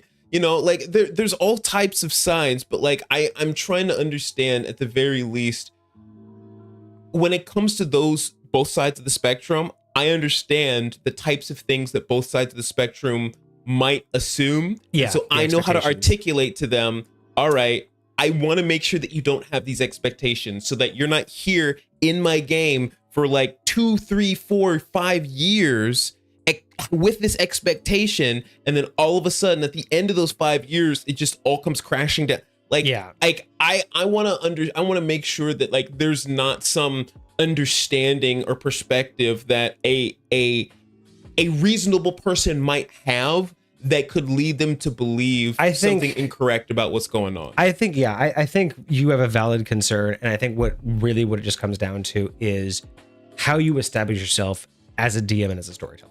Like everything we've talked about this last like hour has just been that. It's how do you feed them the information? How do you give them their choices? How do you present the overall arcing story versus what is their focus? What's their goal, right? Sure. And if you mitigate those, like you're never going to mitigate 100% of expectations without spoiling, without telling them, guys, the catastrophe is not the point. Yeah. If you don't come out and tell them that, then you can't mitigate 100%. And again, maybe that's part of the intrigue. Maybe they're not quite supposed to know whether or not they're supposed to stop the calamity or witness it. But that's where, like you've talked about, you are the type of DM, you're going to do everything you can to make sure you give them all the clues. And that's all I believe DMs should do. You don't have to spell it out to them. And you've seen this. The reason why I'm such a confident DM nowadays, and you've seen me do this, is I don't always spell it out to you. But at the end, when you have enough questions, I usually go, well, do you remember this, this, this, and this? Now let me draw the line. And at the end, you're like, okay, I see your logic. You don't see it, or maybe not have put it together, or even you don't agree with the logic.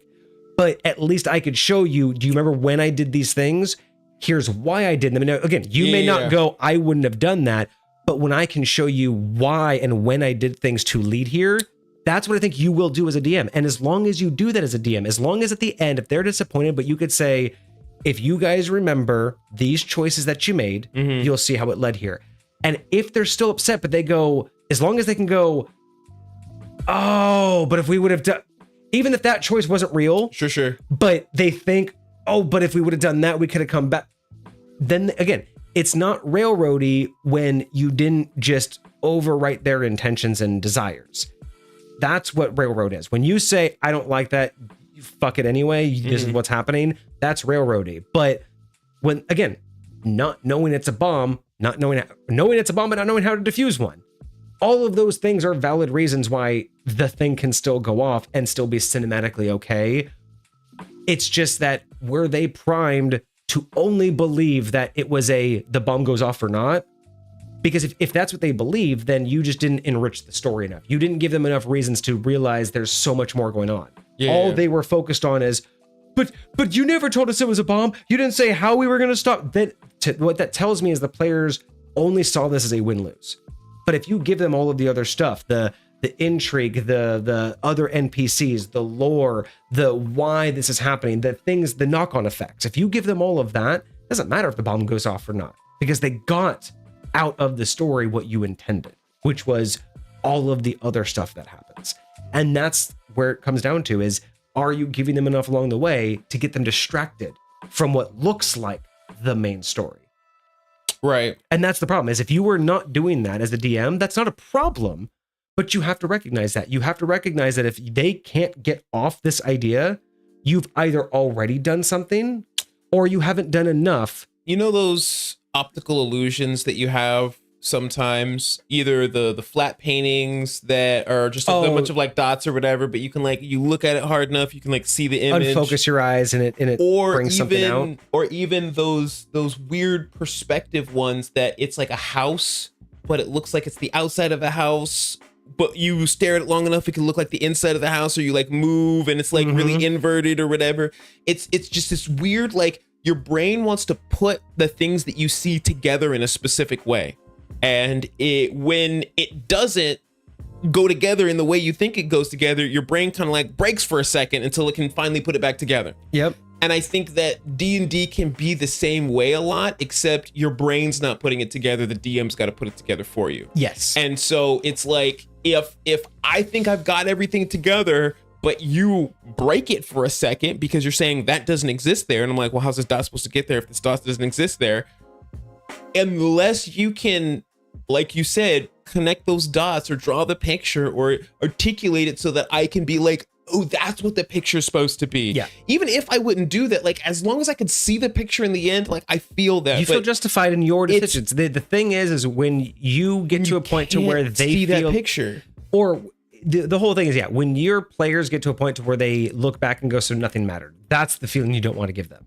Yeah. If you get to the end and they just feel like so nothing mattered, they feel like you railroaded them. When they can go, oh, so that wasn't the point, but then they start to look at everything else, then you succeeded, right? I think you have it. I think you'll be fine. I do not think you have anything to worry about. I think it's just you are not the type of DM that will lose sight of what you want them to experience. Mm-hmm. So I don't think you will allow them to spiral into this is obviously the only thing we could do. And if it does, break immersion, fourth wall break, and go, guys, that's not really the intent of the campaign. So just so you know, if you guys want to explore that, that's cool, but that's not the intent. And you can do like I do, where you can try, but I'm just going to let you know it's very unlikely to succeed if that's the direction you want to try. Yeah. I've done that to you guys, where I just flat out said, just don't bother, because while I will let you game it out, it's not worth your time.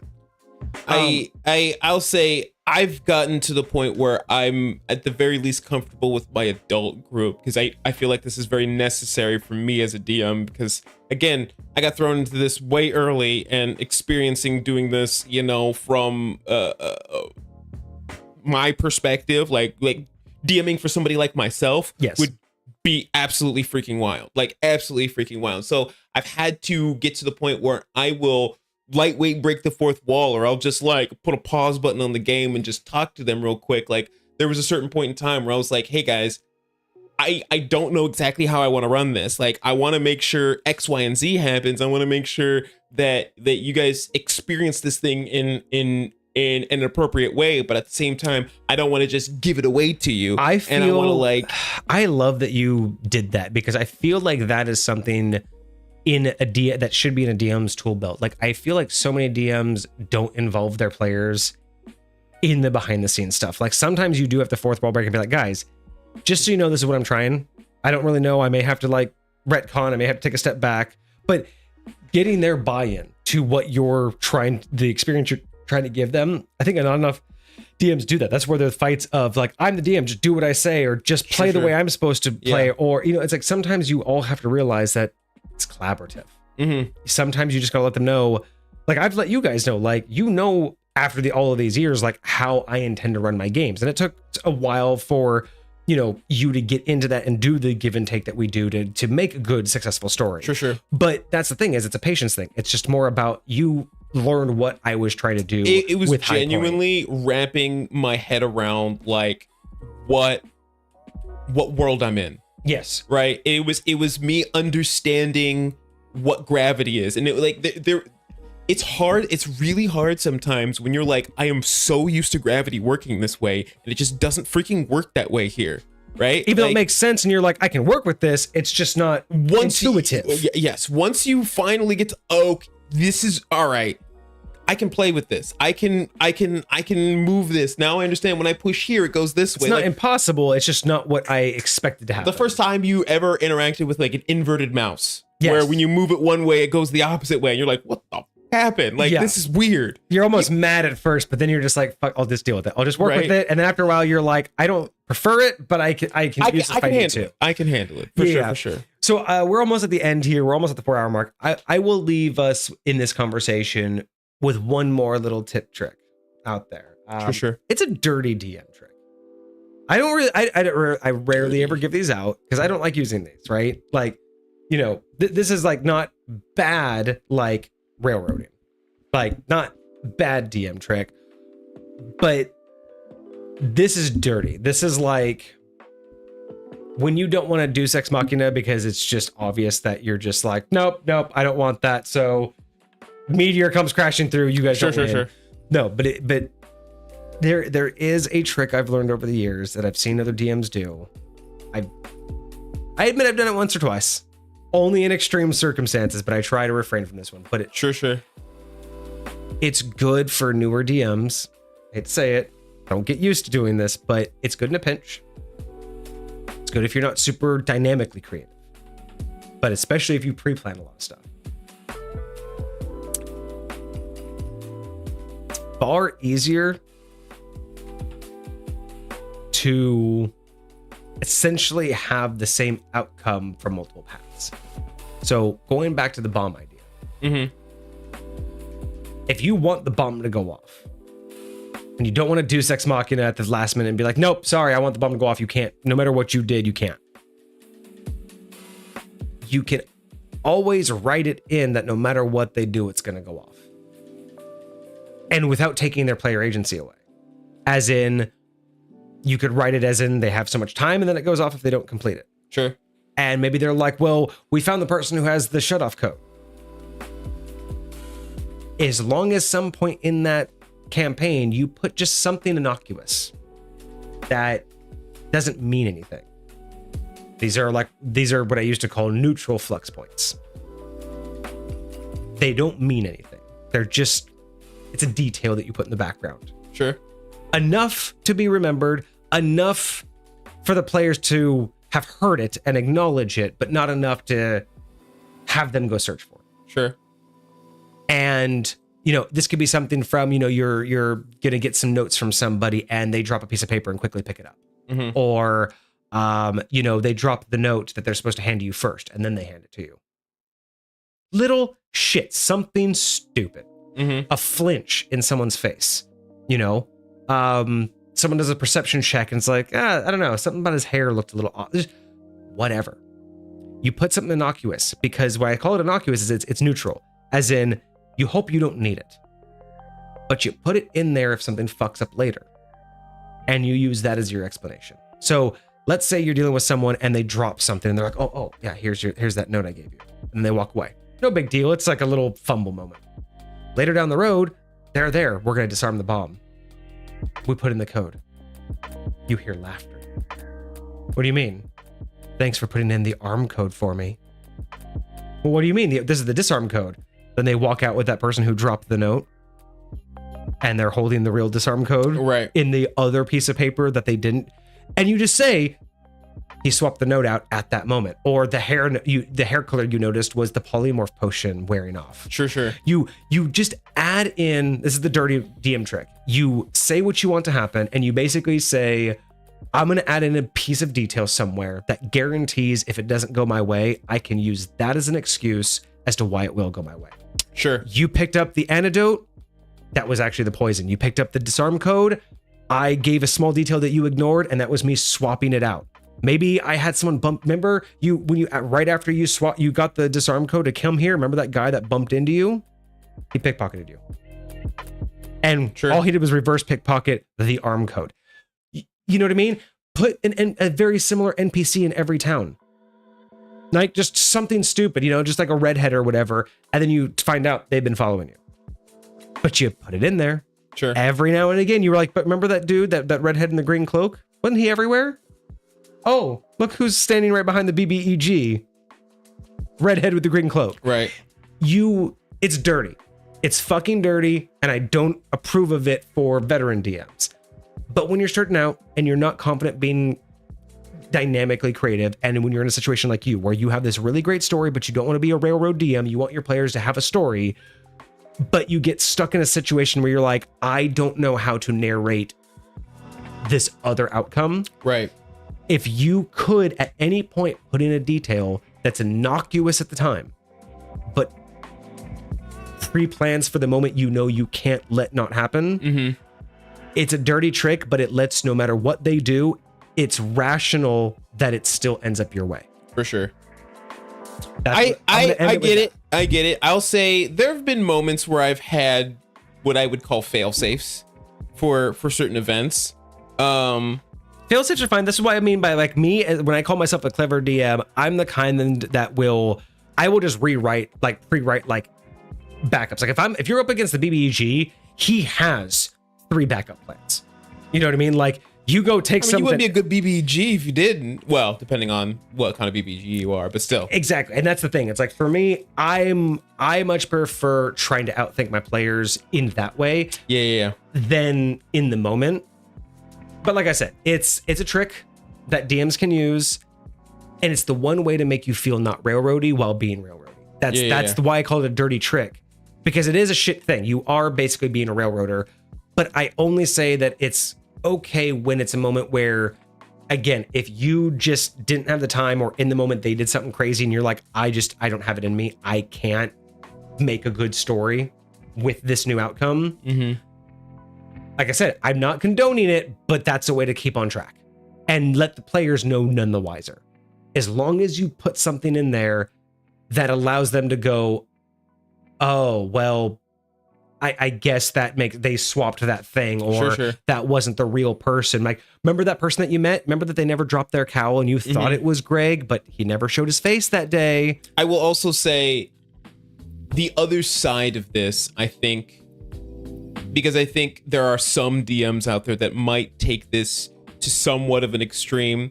And so I want to say that, especially if the event you're trying to avoid your players coming to is one that they're going to come to inevitably, you just don't want them to come to it yet because you feel like it's too soon or too easy or whatever. Not all the time, but sometimes it's totally okay to let them. It's totally okay to reward them. Like, say you had a 10-step plan for them to go do this thing, and they found a way to do it on step 4 instead of step 10. Like, good job, dude. Like, yeah, good job. Like it, and just bite the bullet and let your story. I mean, it sucks. You put in a lot of work and you want to see it through, but they also put in a lot of work and deserve that as well. And to be honest, not to be like a slacker or anything, but like that's lightweight why I don't put in a lot of work in a lot of areas is because like there will be times where I will create a puzzle and I will not create a way to solve it. I will just create a puzzle that doesn't feel like it's impossible. And you're just looking for to reward the best idea that you didn't have. Yeah, like if you find a way across this that I didn't think of, sure, great. Like, you know, or just accepting that if you have a puzzle and you have an intended solution, be okay with allowing a solution you didn't think of. Yes. Just if they come up with something, you're like, I didn't even. Yep, that works. I've done that. I've done it so often where I've like, okay, I know 2 ways to solve this. This is probably the way that you're going to do it. And then you're just going through a different way. And I'm like, no, that's not. Oh, wait, that would work. Okay. And I just have to let it go. Like sometimes you just because, again, so many DMs feel so much pride in the things they create, which is good. You should. But just like with the players, not everything they build, they're going to see through. Not every part of their build, they're going to get to see happen. Not every part of your story you're going to get to talk about. Not every dialogue that you wrote, you're going to get to say. Not every NPC they're going to get to meet. And you said that's why you're lazy. That's why I run open world. Because I did not dedicate 10 months to one storyline so that I'm literally desperate to hear every piece and have you experience every piece. I have 10 years worth of a world that, there's things that no one will ever see, but I am ready for anything you want to experience. And that's, to me, is going to be so much more fun because we're going to experience shit I haven't even thought of yet. Like, I'm more excited because, I have tons of stuff you can experience that I've thought of, but I've already thought of that 100 times. So it's nothing new to me. But if we can experience something new together in my realm, like, then we're both like getting some stuff. So there's plenty of ways to do it. I don't think, again, long story short, it comes down to the intent. If you are intending to just be better, that's not the way to do it. If you're intending for the experience to be the best it possibly can, break those rules sometimes. That's what a DM is meant to do. You're meant to bend and break the rules to make the game as fun as possible for everybody without breaking the immersion and without breaking. I'm here for it. Trying not to break consistency too much. You know what I mean? But that's just it. Everyone wants to have fun. So bend and break those rules where it makes sense and keep them where it doesn't. But that's all I got to say. Marty, thank you so much. Hecate, thanks for hanging out. Soul, thanks for hanging out. We appreciate all of you. As always, we will be back on Friday. What is Marty's new average and what item can they expect next Monday? Marty's new average. Marty's been actually doing fairly well, if I'm not mistaken. I posted it in our community chat, but their new average is an 8. All right, equal to today's review. Right, and next week we have another item by our veteran Cosmic Purge. Wow. I haven't seen Cosmic in chat in a minute, but good to see another one of his items up. Right. This one is called the Predictive Edge. It is a halberd weapon. Well, if we ping them in Discord, I am sure we will see Cosmic here next week. I did update our schedule, so they got pinged for that. So hopefully we'll see what they got going on. Yeah, if they're available, life takes different turns for everybody. Of course, as always. But worst case, they can always see it on our vlogs. Of course. And just for all of you out there, YouTube is still going strong. Once a week videos. We are going to do a short tangent this week on Wednesday for how to become a god in High Point and just godhood stuff in general. It was 15 straight minutes of Kage grilling me on godly stuff in High Point. So if you want to know how I run gods in High Point, check it out on Wednesday. I know I do. I don't know what we're gonna do on Friday yet. We might do another build. Might do an imaged item. That was kind of fun. Haven't been a minute. Those are cool. Yeah, I've got to find a good format for those, but it's got to be again just kind of like a creature or something. Just an image, base stats, ability. What we said. Yeah, and I already have the image, so okay. Yep, we'll figure that out. All right, guys. Well, thank you guys so much for hanging out. Hope you guys have a great rest of your night. Hope you had a fantastic weekend and a good week ahead of you. We'll be back on Friday. Cheers. Deuces, my friends.